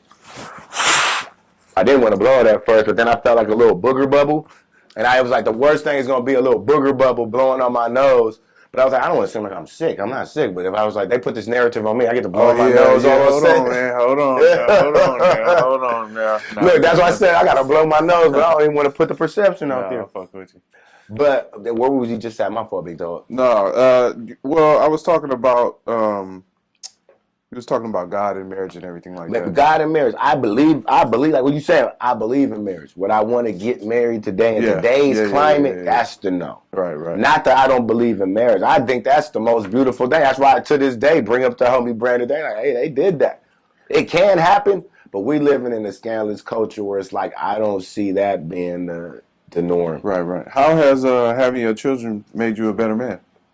My kids changed everything for me. Because I know I come off immature and like childish now, but if you had seen Bees with no kids, bro, I never felt I had to grow up. I never felt that. I'll tell everybody, because I know there's this argument, especially right now with this weak-ass generation. See, this weak-ass generation, this new generation, they making it like they don't want kids, like they just don't want kids. No, they just don't want the responsibility. For sure. Right now, when you live in an era where you could be taking trips and having all this fun and doing all this, yeah, it makes sense to say, I don't want these kids. It'll just be a burden. But those people, just like how I never would have known, until you have children, you understand that it didn't have to do with the burden. Something changes in the heart of a man, of a woman, when you actually become the protector over another life. Whether it be, I can say even with my daughter, when she was just born, I felt a whole new morphine because it was different with the girl that, hey, you are now raising a girl. Same girls you didn't call out their name. Same girls you didn't disrespected out here in the streets. Right. Same girls that you just thought you're now in control of raising one of these and keeping them away from everything you was looking for in a woman. Right. That fucks you up because there's a certain seriousness that can't be taken away. Like, fuck the changing diapers and all that shit. I'm now responsible for how this young lady turns out. For the next 19 years. And she comes out for life. And it's because if she gets abused at 28 by that guy, I'm showing up. Right. That's when the real crash out is coming. See, niggas like to make up cool words and don't really stand on them. No, Bees ain't gonna crash out on no podcast. There ain't none of it that serious. There's things I will crash out for. Right. You'd have to have kids to know what I'm gonna crash out for. I respect. I don't take nothing in the pod world serious. I got kids. So kids changed my whole view and my outlook. So now all the slight imperfections, all the stuff that I'm very self-aware individual, all the stuff I can see wrong in myself, I now have to make adjustments and quick fixes for it where I didn't feel that necessity to do so because I didn't. Who am I living for? Right. Well, you got kids, and the crazy part, like you got kids. Oh, they reading you like a book, like a sponge. They reading every emotion. They reading everything you done. It. Don't get me wrong. We've had our moments. You know, the first kid you always fuck up. I said that on another podcast. Your first kid, you don't know what you're doing, and then you making all the parenting mistakes trying to be a best parent. But I'm knowing, like even now, I got to do damage control because I've created some bad narratives starting off this parenting thing. There's a certain amount of seriousness as an adult that comes with kids. And it's not to say you can't have it without kids, but if anybody thinks kids is just about, what are they saying? Changing diapers and I don't want to do this responsibility. No. Right. Kids are part of the level up in life. Nigga, you're going to get so old. You're seeing now with a lot of these celebrities, some of your favorite celebrities, and you seeing them now and they posted Rihanna, a lot of them, after they done everything for you, Nikki want to go sit down and have them kids. Yeah, it's all kids. Yeah. She didn't accomplish every level of life that y'all wanted to obtain. The mansion, the success, the famous. What is it about all these celebrities that they're letting you know? Even with all this, it don't matter without that lineage. It don't matter if it just stops with me. If after Bees do all this shit and Bees do, like, shit, knock on wood, become great as he think he gonna be, what do it mean if there's nothing after that? Because the truth is, everything's short term. Nobody's going to praise me forever. They already giving away all Michael Jackson's records. I got to live through Michael Jackson to see the greatest of all time, and I got to watch them start giving away all his records to Post Malone and to regular niggas and beat out Michael, the greatest of all time. Post Malone beat out Michael Jackson in album sales in the streaming world. I've watched everything come full circle, but the best thing I can leave the world is my spirit. Is more of me. Respect. If I bring these kids up and I set that example, that y'all want to see Bronny James after Bron. Right. But if Bron was it, we want to see who's the other guy? Steph Curry also is a lineage kid. My daddy played in this game. Kobe Bryant, his daddy played in this game. Billy Green. Both the guys I done named out of those two were not as big as their kids. Their kids went on to even be bigger and greater than them. True. So when people get in this world, they get complacent, like, I don't need kids. I don't need, nigga, that's your story. Because truth be told, I don't care how great you think you were on this earth, bruh. They going to cry at your funeral and forget you tomorrow. Oof. They going to cry at your, as great as you is, they going to cry at your funeral and forget you tomorrow. But I'm leaving a lineage here. I'm hoping they grow up smart. I hope they get further away from the ghetto. I hope they create their own businesses. I hope they never do comedy. I hope they don't never got to shuck and jive for money. No, this is your daddy's way. This is one of them. I know Cal. He got my whole thing all the way. He gonna be a comedian. Righteous. But I love it if y'all niggas make an app or something. Create a video game system. Do something. My people been doing entertainment for a long time. This is what we do. Yeah, this is what we do. Y'all can do something that we ain't done a million times already. Right. But for my kids, I'm looking for them to be greater, and that's the greatest for me. Is when the bees is gone, you gonna have that. I'm gonna lead the world that. Why do they say free Calbeezus? I noticed the YouTube page. Cali and Dakota, created in October 2011, has no content on it. 37 subscribers. Is it an abandoned page? That is my YouTube page. That's just always been my YouTube page. That page has never had content on. You know how when you create YouTube and it tells you to create a page? Yes. I just made a YouTube page, like a login. Okay. So that's all that was. Those 35 followers probably because you have to have a page to subscribe to others and all that. And exactly. So so when I created a page when people are like, oh, I'm watching my podcast, or you also just don't want to keep logging in and getting the random videos. Once you have a page, they remember your algorithm. Now all my Professor Griff stuff is coming up, my 19 keys. Like I can find all the stuff I'm into faster. It knows my algorithm when I sign it. Right. But originally that page wasn't for content. Okay. When we started Raw Vision Radio, we had a Vision YouTube. That was a Raw Vision Radio YouTube, and that's where we posted all our content. Okay. To keep it G, I just took that same YouTube and said, well, I guess since we're going up right now, I'll make that my main YouTube account. Because we haven't posted no pods yet, it's nothing on it. But I think what they're speaking to when they're saying free bees, they're speaking to the Apollo. Like they're feeling like I get so many DMs and I get so many people. They want me on the show every week. You feel me? Well, I was going to ask that too. Like, let's talk about management issues preventing you from flourishing on the Apollo. Yeah. I fired all my management. I have no management. What? Okay. My management, what was the issue? My management is my best friend Musa. To be honest, he didn't even ask me. He's been managing me forever. That on the podcast. I was wondering how it was so tied in because they was like, we talked to the manager. But that's why they're being funny because they know this. This is the homie, bro. He's talking about okay, the now homie. I get it. Moose begged me to come over there right along with Keem to come over there on that Apollo. I get it. They were the niggas asking me to come over there. Okay. So I'm being funny though. Hey, guess why I'm here is because of management. Okay. He managed TD office, artists, all that. He puts very little time into beats, but what time he did put in was inviting me under an umbrella to get packed out by a whole bunch of niggas. You got some more exposure though. Yeah, I definitely do get it, and that's what he wanted me to get from. He was like, "Oh, get out here, get in this world. Fuck with you, it seems good." People fuck with you. Imagine how I feel when Bees was doing a podcast 5 years ago, before everybody was doing a podcast. Yeah. And you told management what you were doing, and you built your own studio, and you got Richie Loco as a co-host. And everybody you see that's been under the Figmunity world, like Traffic was on my podcast 5 years ago. Okay. Drebo was on my podcast 5 years ago. Right. A-Mac was on my podcast 5 years ago. You gotta start the. We don't support that, and then when these niggas get up, I need to come up under them, buddy. I'm starting to see, I think I start to see the Pete Davidson effect. You feel me? It's that Pete Davidson at Saturday Night Live. He's coming up with the great ideas. He's doing it all. But we like to put him in position like he's the goofy, like he's the crackhead here. Like he's so now they're creating a space now where they're even talking. That's why on the first podcast, why you talking about Raw Vision? It's some old shit. Again, history. Right. We want to know. If we don't know history, we want to because know. when Bees was doing podcasts, right, you weren't, Matt. Okay. You weren't. Hold on. It's different. So for me, it's like I say, I got exposure. But yeah, that's only because niggas didn't expose me when they should have. Okay. When I was hitting management back when Joe Budden still had Rory and Maul over there and they shit was getting off the ground. And I kept hearing. Back then?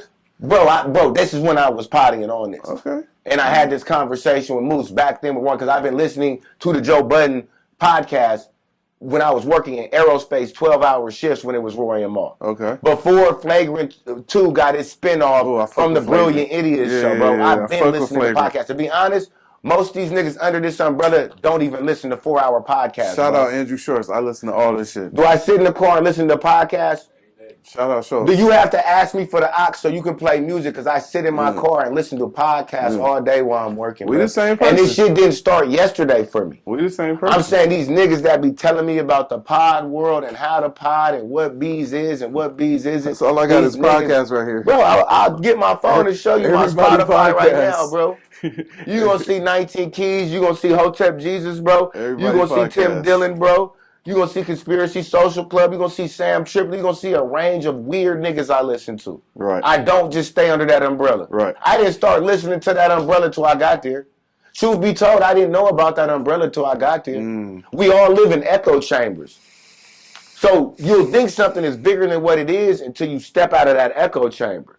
Yes, when I get on the Apollo, and now I'm networking with all y'all and I'm following all y'all. Right. Under this umbrella, it seems very big. It seems like everybody in the world is on this when this is where we're at. But if I step away from Figmunity World and I go right over here with these Twitchers and these gamers, the world's revolving around them over there. They have 100,000 followers. They're getting hundreds of thousands of views. Right. I go to Tim Dillon over there, the fat gay man that does his podcast all by himself, that be friends with Joe Rogan. Right. He posts his podcast 300,000 views in 3 days. Right. So I never just existed under that umbrella. I never just will. Right. I appreciate the exposure, as you said. It exposed me to, don't get me wrong, first and foremost, I got a lot of dope followers, a lot of creative people, a lot of people who stay in my DMs badgering me to stay there because they feel the perspective was needed. They feel an intelligent voice need to be there. They feel like they'd rather some other talk and communication than the love and podcast environment we set up, where we create a beef and then we create a beef that doesn't need to happen when children are dying in Gaza. Let's just create some beef to entertain the people. No, there's real beef going on. There's like a real world war going on. There's real shit we can talk about, guys. Well, let me ask you a question. Do you get offended, and I'm not, shout out to Macwell, but do you get offended when he turns on the music and do the whole... I think it's brilliant. I think it's funny. I think it's brilliant and funny, and I think it's an excellent segment of the show. Anytime they crash me out like that, it's going to be fun. Like, for instance, if you notice... it's kind of like you said, oh, he's going there again. Day one with me, I'm so that character, I own everything about me. To be honest...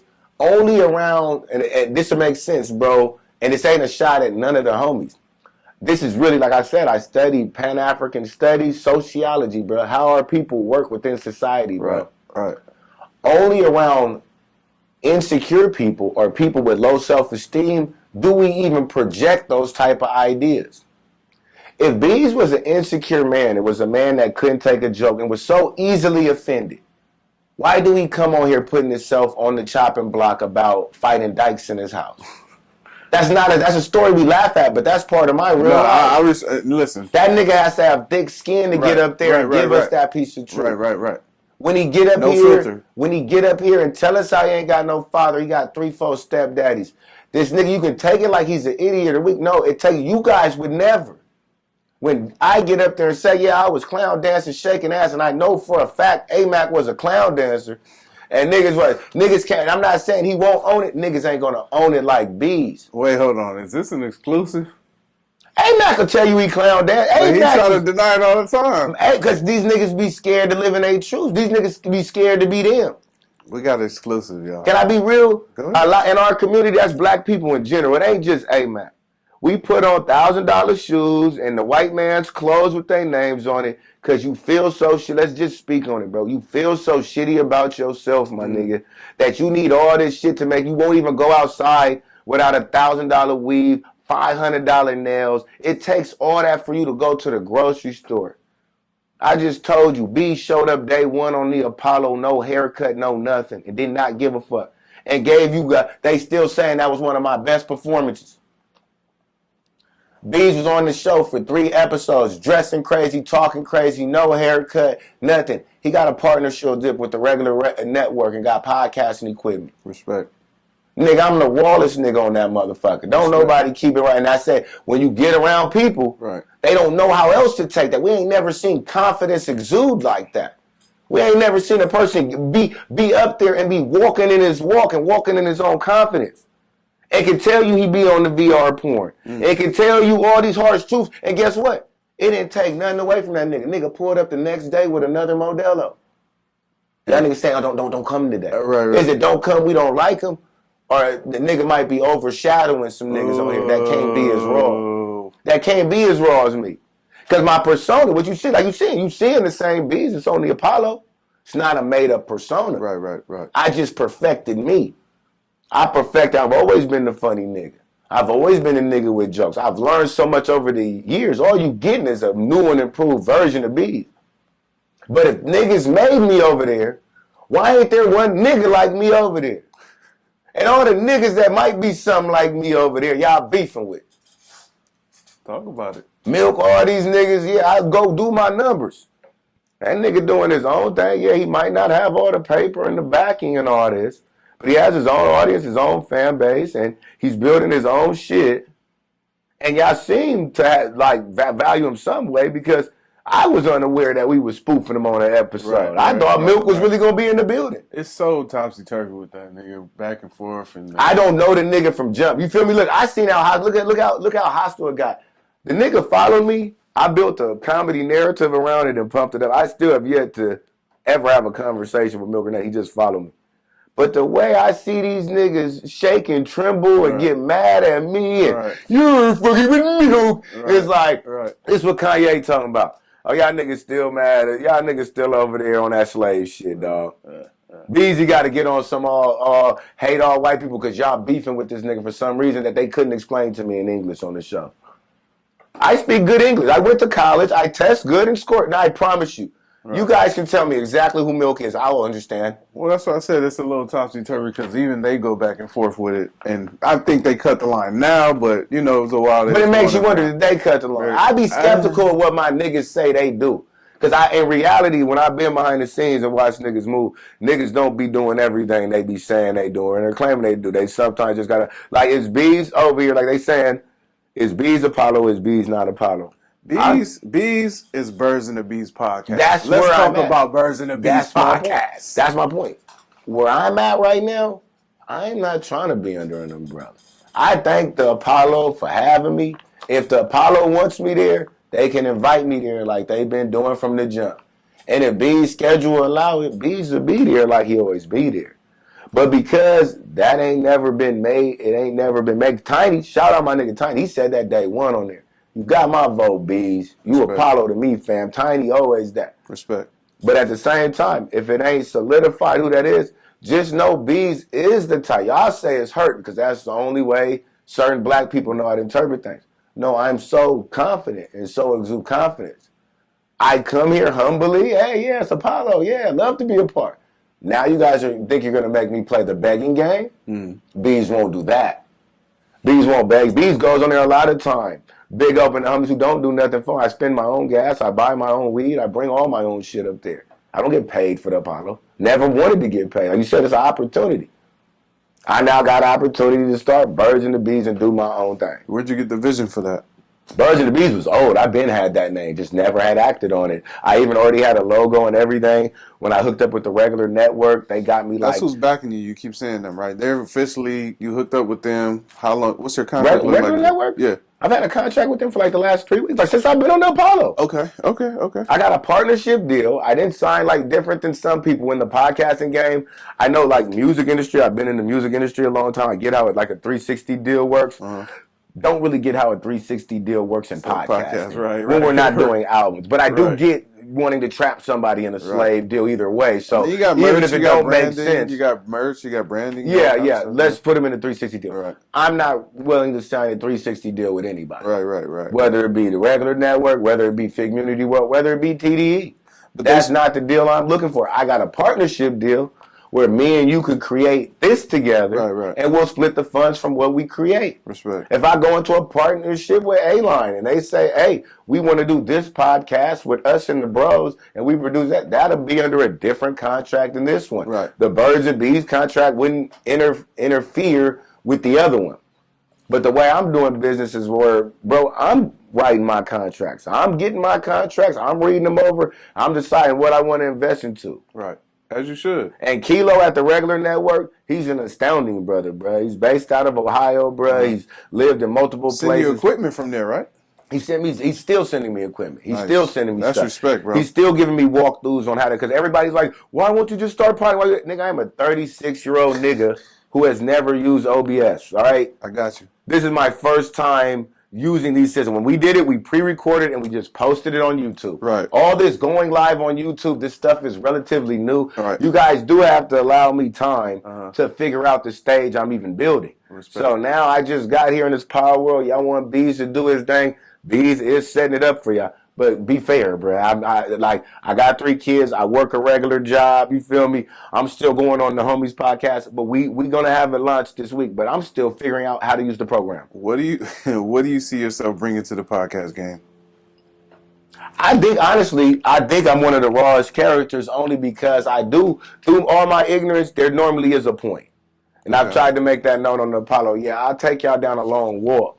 But I guarantee you, if you just let me walk you down that road, you'll get where I was taking you at the end. And like I said, the short form content where we maybe not be saying much, it might not be the place to take people on them long walks. Right. But once we get a Birds and Bees talk where y'all can just sit here and listen to me, and you can chop I up can clips. take you guys on the journey. But that's always been Bees. That's what I'm telling them on that. Bees is a stand-up. Right. I stand in front of crowds and I talk for hours.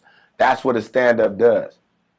They're sitting around saying hashtag shit and barely speaking on subject matter. Right. That's new to me. I get it. It's like the fishbowl thing. Like we really supposed to just look more cool so people can look at us and talk about us in the comment box. This cool. I'm not knocking it. I see there's a lane for it. Right. Bees lane, I think it has a higher ceiling and will reach a wider audience. I respect that. And I'm just looking to maximize Bees' potential. So it's not that I'm hating on no umbrella. I appreciate the umbrella and the love they show me under umbrella. But I'm not trying to ever cap my goals, my business opportunities, my money monetization, none of that. Right. I know the height of what Bees can do. He plays 2 instruments. I played the guitar. I played the piano, bro. Nice. I draw, bro. I taught hip-hop and crump at the School of Santa Clarita Performing Arts, nigga. To be honest, when niggas play me down, when I'm knowing everybody else can see who I am. Because I keep the receipts, all the DMs, everybody, like I say, everybody can see who I am. Right. If you play me down, I'm going to take it as hate. Because in a room where everybody can recognize who I am, and you're constantly the one that feels like I got to smear him or try to make him look in a way he's not, then I'm really wondering, is this all for entertainment or might this be some secret feelings behind this? Most of the time it's for entertainment. Most of the times I found in real life, it be truth behind entertainment. That's what you're seeing when I say details. What's his name? What's his name? I just said Pete Davidson. Yeah. Talk to him. No, it wasn't just comedy. No, they made me a butt of a lot of jokes. Right. They used me for a lot of shit. And they hated me and they treated me bad and talked about me by my look. But I'm sure they told him the same thing when he would be in these skits that belittle him. It's all for entertainment, it's for the joke. No, it is all going to be for the entertainment. Right. That's the only way the people are going to take it. Right. But when I go back there in that locker room, whose true intentions was whose true intentions? Only we know. But see, like I say, they may only know the facade of a person. I know some of these people in real life. Right. I know the character of these people in real life. So it's a little more harder for me to say everything's just entertainment. Y'all don't really know these people. Y'all are fans. I came around this industry 18 years old. My first party I'm in is the O's concert. Amorion, Marcus Houston, and Orion, and J-Rock was opening up for him. Oh, wow. I'm in high school. I'm pulling up with Top Dog, Moose, and all that shit. We got a caravan of expensive cars. I'm sipping champagne, all this shit in high school. I ain't never had a drink before, but they walking around, waitresses and shit, handing out champagne. We trying to act cool in the scene. No, we just some high school kids in here. I'm looking around. I see Chingy sitting over there looking down bad too. Chingy looking bad too down there trying to get a deal. But we backstage like, bruh, I'm just trying to put the cap on it. My life has been so amazing. It don't matter where you meet me at today. Right. I'm not going to dumb down who Bees is. And I've done it. Right. I am an artist. I'm a man of many suits. I can get on that Apollo stage and put on a suit y'all need me to put on. You feel me? To justify whatever y'all are doing here. But at the end of the day, I'm a man of many suits. I'm going to go moonwalk on that college stage. I'm going to go moonwalk when they ask me to be a speaker at these youth events. And that's why I say that's a little bit of the Charleston effect. Hey, he plays a great character. He has a crazy character, very entertaining character. But look at the work he doing in the community, though. That's right. This nigga do a lot in the community outside of what niggas is just potting talking about. And you'll talk to the people. That's what they going to tell you. Oh, that's Beezus. Because Beezus isn't just a talker. Isn't this that? From the Bible study to now. But tell me about your car crash. You almost died. You was in a coma 5 days? I was coming from a Bible study event. Well, trip. The girl that was driving was in the Bible study. She was in the Bible study. I was leaving a ministry event from Lancaster. Like I said, I got to save most of this for Birds and the Bees because I told him I'm going to tell the story of the cult. But this is his good preview. This is a good preview to that because that's not the whole story. But that was probably mid-story, the biggest thing, leaving a ministry event. I just had got done praying and laying hands on people, doing the whole 9 type of deal. It was a crump event. It's a crump event. We used to have these crump events in Lancaster, and afterwards they would minister the word of God and ask who wanted to be saved, all this. Leaving the crump event, I was tired. I let my girlfriend at the time drive. She went to Cal State Northridge with me. She was in the Bible study. It was a reason her daddy hadn't bought her a car, even though she had her license. You feel me? I didn't ask no questions. I let her drive the Cavalier. I had a 2003 Cavalier, little can of a car. You feel me? Between the 14 and the 5, she must have missed her exit and tried to cut over the where the road splits over the dirt. And she realized she made a wrong decision speeding on the freeway, cutting over the dirt, and the car jackknifed. The car jackknifed like this, flipped over 5 times. I was asleep in the passenger side of my own shit with the window down like this. So when it flipped, I immediately got ejected out the passenger window. I flew out the passenger window, car flipped over 5 times. I don't know if you guys, well, up here, I have 2 little bald spots. It's some real creepy Illuminati shit, because where they at, you won't be able to see them. I have to move the hair for you to see them. You'll be able to feel them. They're little knots, but they damn near feel like horns. Like right here, it's a little knot right here, and I'm like, damn, they almost like, somebody call me a demon. They feel these little things and feel like it was baby little horns right here. But on this side of my temple right here, it's 2 little bumps. Here, I maybe can show y'all this. Can you see that? Yeah. The collarbone? Yeah. Yeah, that's just a whole thumb sticking out right there. But I broke my collarbone. I cracked the rib that punctured my lung. I lost a whole piece of my ass cheek, so I had to get 2 blood transfusions. So now I got a birthmark right here from where my ass just grew back. It's just a skid mark. It's just a forever skid mark. I broke out some of my teeth. I had to get composite bonding to fix the teeth. I don't know if you can see right here. Is this a side? It's a scar. With this R8 cement, this whole side of my face was covered with black scab when I woke up in the hospital like Kano from Mortal Kombat. Damn. How old were you? I was 18. It's my freshman year in college. It's freshman year in college, 18, December 2005. Right before finals. Right before college finals. Went to this event on the weekend. Woke up 3 days later in the hospital and didn't know what happened. Still don't remember the accident. Wow. The other car, Gil. What about her? She had her seatbelt on. She didn't have a scratch on her. Huh. And in the car, on the passenger side, looked like a T-Rex bit that shit. That my shit was so chewed up just on my side. I swear it had to be the devil. Like, it looked like the devil really sent an attack to take me.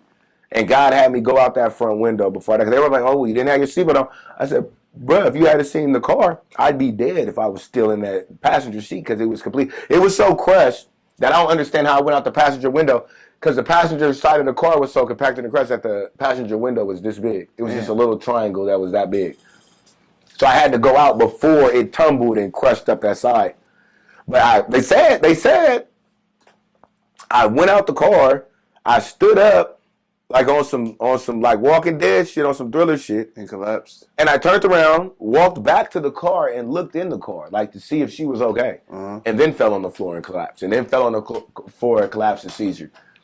And they said they picked me up, took me to the hospital, right. Gave me 2 blood transfusions. They said my head blew up the size of a beach ball, like on some Megamind shit, and they couldn't explain it. They said my head blew up like Megamind, and it was just full of fluid. And my mom said you can push my head like that, and it would just come back like on some like balloon shit, like it was just water in there. That's crazy, bro. And they said they didn't know what that shit was about, but they said like a couple days later, all the fluid just sunk up and left my head and went back down. But I woke up 3 days later in the hospital, like, what happened? And after that happened, did you feel you had a better purpose in life? Or did you get a revelation on, like, what the hell? 2 things. 2 things, because you know how scandalous life can be. We go through different seasons. I go through seasons of loving God and feeling like God really got my back. Right. And I go through seasons of feeling like this nigga hates me and he forgets about me all the time. You feel me? Right. Depending on what season I'm in is how I'm going to reflect that story. So, for instance, if life is going bad for me, right. I'd be mad as a motherfucker, God. I'd be like, damn it, why didn't you just take me then? I was good and saved then. I was running the Bible study. I was in my way. I was doing my thing. I would have been at the gates. I was ready to go to the gates then. Right. Now you done kept me out here and shit. Now it's all LGBT'd out every day. The women or the men now. It's all creepy as fuck. You should have took me when you should have took me up out of here. Right. I feel like that. And then there is a part of me that is almost like when you add it to the testament of my life, having shotguns pulled on me and Centerview and all that. Right. Like, bro, God has kept me here for a reason and with a purpose. And it got to be a reason why he didn't let me die. Because they told me, if a car flips over, it's a 10% survival rate. It's a 90% chance you die whenever any car gets flipped over, whether you get ejected or not. It's a 10% chance of survival when you get ejected from a car. He said, your car flipped over and you got ejected. You're still here. And in the shape you're in is almost unbelievable. So outside of me having this extra finger on my shoulder because they didn't fix my collarbone right, I'm really not in that bad a shape for a nigga. Like when they say you look like you've been hit by a car, no, nigga, I have. I've been thrown out of a car. Yeah. If I look bad, just know it ain't the drugs or crack or whatever the fuck y'all be summing it up to in your small minds. It's probably the community I came from. It's probably the life I lived and the struggles I overcame. So, I don't know if you knew or I even told you, the name of this series, when I do the interviews, is called Why Me? And it's not a why me of why this happened to me and everything. It's why did God chose me. I like that. To overcome this situation and still be here. And that I will give you that. That was major to me. I've been through something. I found that with most great people where it sucks because we create, Joe Rogan speaks to this a lot too on his podcast, but we want better lives for our kids, right? We want them to not have to experience the struggles that we experience. Right. But I know the dynamic individual you see is because I was that character. Because of the character was built off life struggles and the things I went through in life, you might not have had this same beast had I not stepped out that porch, like you said, and went the ways I went. If I didn't take on certain challenges, I've steadily been a person all my life, not just with this Apollo, I step up to challenges. When people challenge me, I'll feel a chip on my shoulder like, oh, he got me fucked up if he think I can't. That'll put a battery in my back. More than an Apollo anybody else can. But somebody telling me I can't will put a battery because I've been through too much in life. I know I've only been here because I can. I've always made a way for me. So definitely with that, I will say that outside of the funniness, I know God got me here for a reason.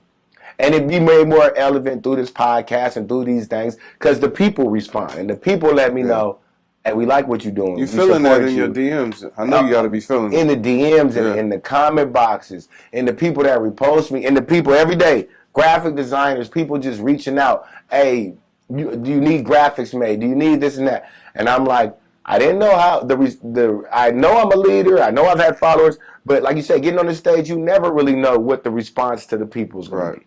The response has been so crazy that even if at a time I had to say, man, oh, fuck the Apollo. I ain't doing the Apollo no more. I would have really felt away because I would have felt like I was letting people down now. Not the Apollo, not the guy that invited me there and put me on a 10-day contract. My heart not hurting. You guys didn't even give me a max deal. Why should I be over here feeling bad for y'all? No, I feel bad for the people that bought into bees and became followers and I just popped up and left them. Where does the meaning "no more problems" come from? That's hilarious. That's hilarious. And that comes. Hey man, can you appreciate the homework? Yeah. That no more problems is dope, but that comes from a video, which it'd be hard for me to describe because a lot of my sayings, some of the insiders you'll hear Keem say, tell them what that mean. No, a lot of that shit come from funny things we experienced. And you never answered them either. You never answered them when he said that 3 times that time. You never answered them because honestly, that come from funny video. We got an inside relative, man. Rest in peace, man. But my nigga Pete, dog, he a good nigga. But in times of past, we have this footage. We haven't released it. There's been times I've dropped portions of it on Instagram that gave people a hint of this unlocked character. We definitely locked now. He ain't no longer with us. But Pete was just the rawest nigga and would say the rawest things, especially when he was in Mackin mode. So, he just, hey, I get a girl, blow all through her ass. You ain't gonna have no more problems up out of her. And then you ain't gonna have no more problems out of her, Pete? No more problems. No more problem. But we'll take that bar because it was just so funny, and my nigga. And remix. So then you hear me that night on there talking with Word. I'm like, hey, look, Word. No more problem. But Keem gonna be laughing because he know what no more problem be. That nigga told me he gonna blow all through a girl asshole. You ain't gonna have no more problems out of it. I didn't feel I needed to say all that because I was like, I'm not gonna disrespect or be vulgar. But if you know, you know. It's still exactly you know. But it was still a bore. Like I said, like you said, what was no more problems? It's a bore. Whatever it means to you, let her no more problems. I think the people wanted to know, so that's why I asked you. Feel me? There's more people. There's gonna be. I'll tell next time I drop some shit, I'll let y'all know that's by Pete, dog. But he got bars. There you go. What legacy you want to leave your kids, man? I definitely want to show them that they can be anything they want to be and do anything outside of the box, bro. Mm-hmm. One thing I hate about the life I lived, and like I say, for black people, we've been boxed in as a race. We've been boxed in to where I've literally recently talked to some of my homies from Compton, from Acacia Block and all that shit, and we didn't really have to talk on. Nigga, I feel like a bitch sometimes turning down bullshit. Like when a nigga be on bullshit and want to fight, I feel like a bitch that now I just want to stay in the house and be about my kids. Mm. And I say the craziest thing is my culture has been flipped so backwards and what's up is down and down is up. And the rap music, all this shit so backwards. Niggas feel like a bitch for wanting to stay home and be about their kids and their family. But I say, hold on, who told you that? The white man told you? I said, no, the white man would never say no shit like that. Mm. They protecting their motherfucking family. The Mexican man protecting his motherfucking family. Only in my culture did we make motherfuckers feel like weirdos for doing what's right. Only in my culture is B's a crackhead for not coming off like all the regular gangbangers or just a gangbanger. If he doesn't come off like a gangbanger in our community, he's either a gangbanger or a crackhead. Right. That's such a small box to live in. Right. Because meanwhile, like I say, me and you can go outside our box to the Filipinos, to the everything. And I'm like, hey, they wouldn't break that down as gay at all. The GPS bar we've set so low that you're gay for this shit, I'll be honest, nigga, I'd be gay by default in the black world. Nigga, you don't gotta suck. Nigga, you don't gotta fuck with no men or nothing. In the black community, nigga, read too much. You gay. I'm not gonna lie. Pause came back like 5 years ago. Like when we grew up, pause was not a thing, bro. But see, Jay-Z it was an East Coast thing. It was East Coast. But I'm saying that LA, it was not a thing. And then now, like 5 years ago, that shit really like came back. We was saying that shit even on tour, just because we was touring and we know it with the heart of niggas. We know it's an East Coast thing. But like you said, it's gotten such to the point that black people take shit so far. Like I say, they'll come up with some shit standing on business. Right. We standing on business. I hear a lot of niggas saying it. Out of all the niggas that's saying it, how many of them niggas got LLCs? How many of them niggas got employees? How many of them niggas just saying some shit because it's cool to say? Pun got a business. Right. Pun is making money. He got employees. He's standing on business. Right.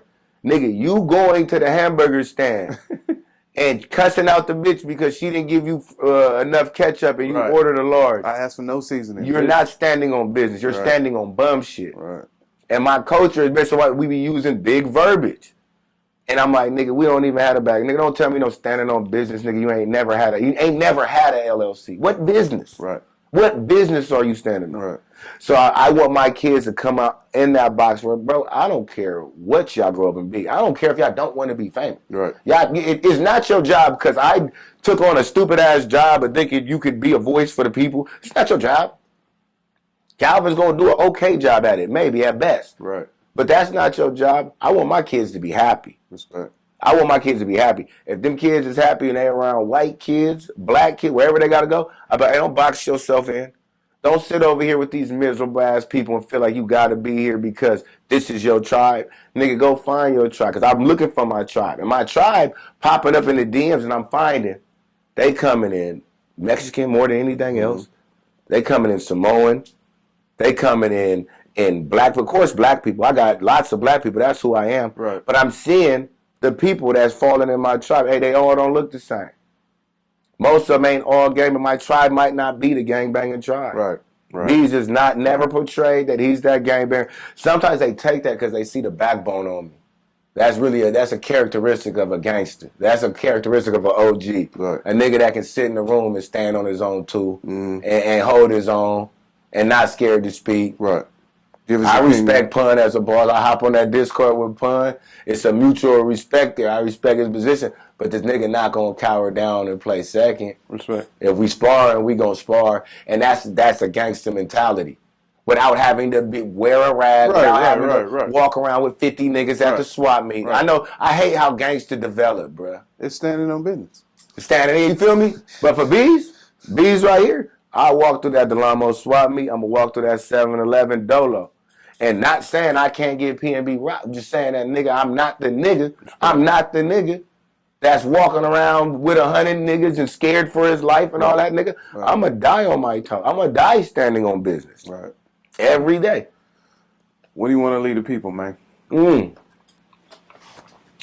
and the Bees podcast coming soon. Regular network. We should be up and running this week. So I want y'all to stay checked out of that. Please follow me on TikTok because I am trying to get to this TikTok paper.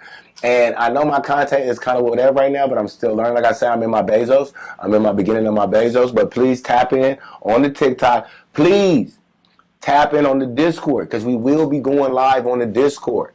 Because I'm going to be real, the Birds and the Breeze shows, the partnership agreement is a pre-recorded show just like this one. They want to be able to edit it and chop it up so that they can still get paper and we're not demonetized. Some people don't care about that. Some people will just let you do anything online for the fans and to be no chicken at the end. I still care about the chicken. So I like this. Let's edit these up. So we got that coming with Birds and the Bees, but please hop on the Rumble. Because from, not Rumble, what is it? Not Rumble. What is it? No. Is it Rumble? I think so. What I'm talking about? You on Rumble and Kick or is it Kick? Discord. This nigga saying, he's saying Rumble, and this nigga know damn well we ain't got no Rumble yet. I know it. I said, nigga, what's the shit called Rumble already? Yep, Rumble.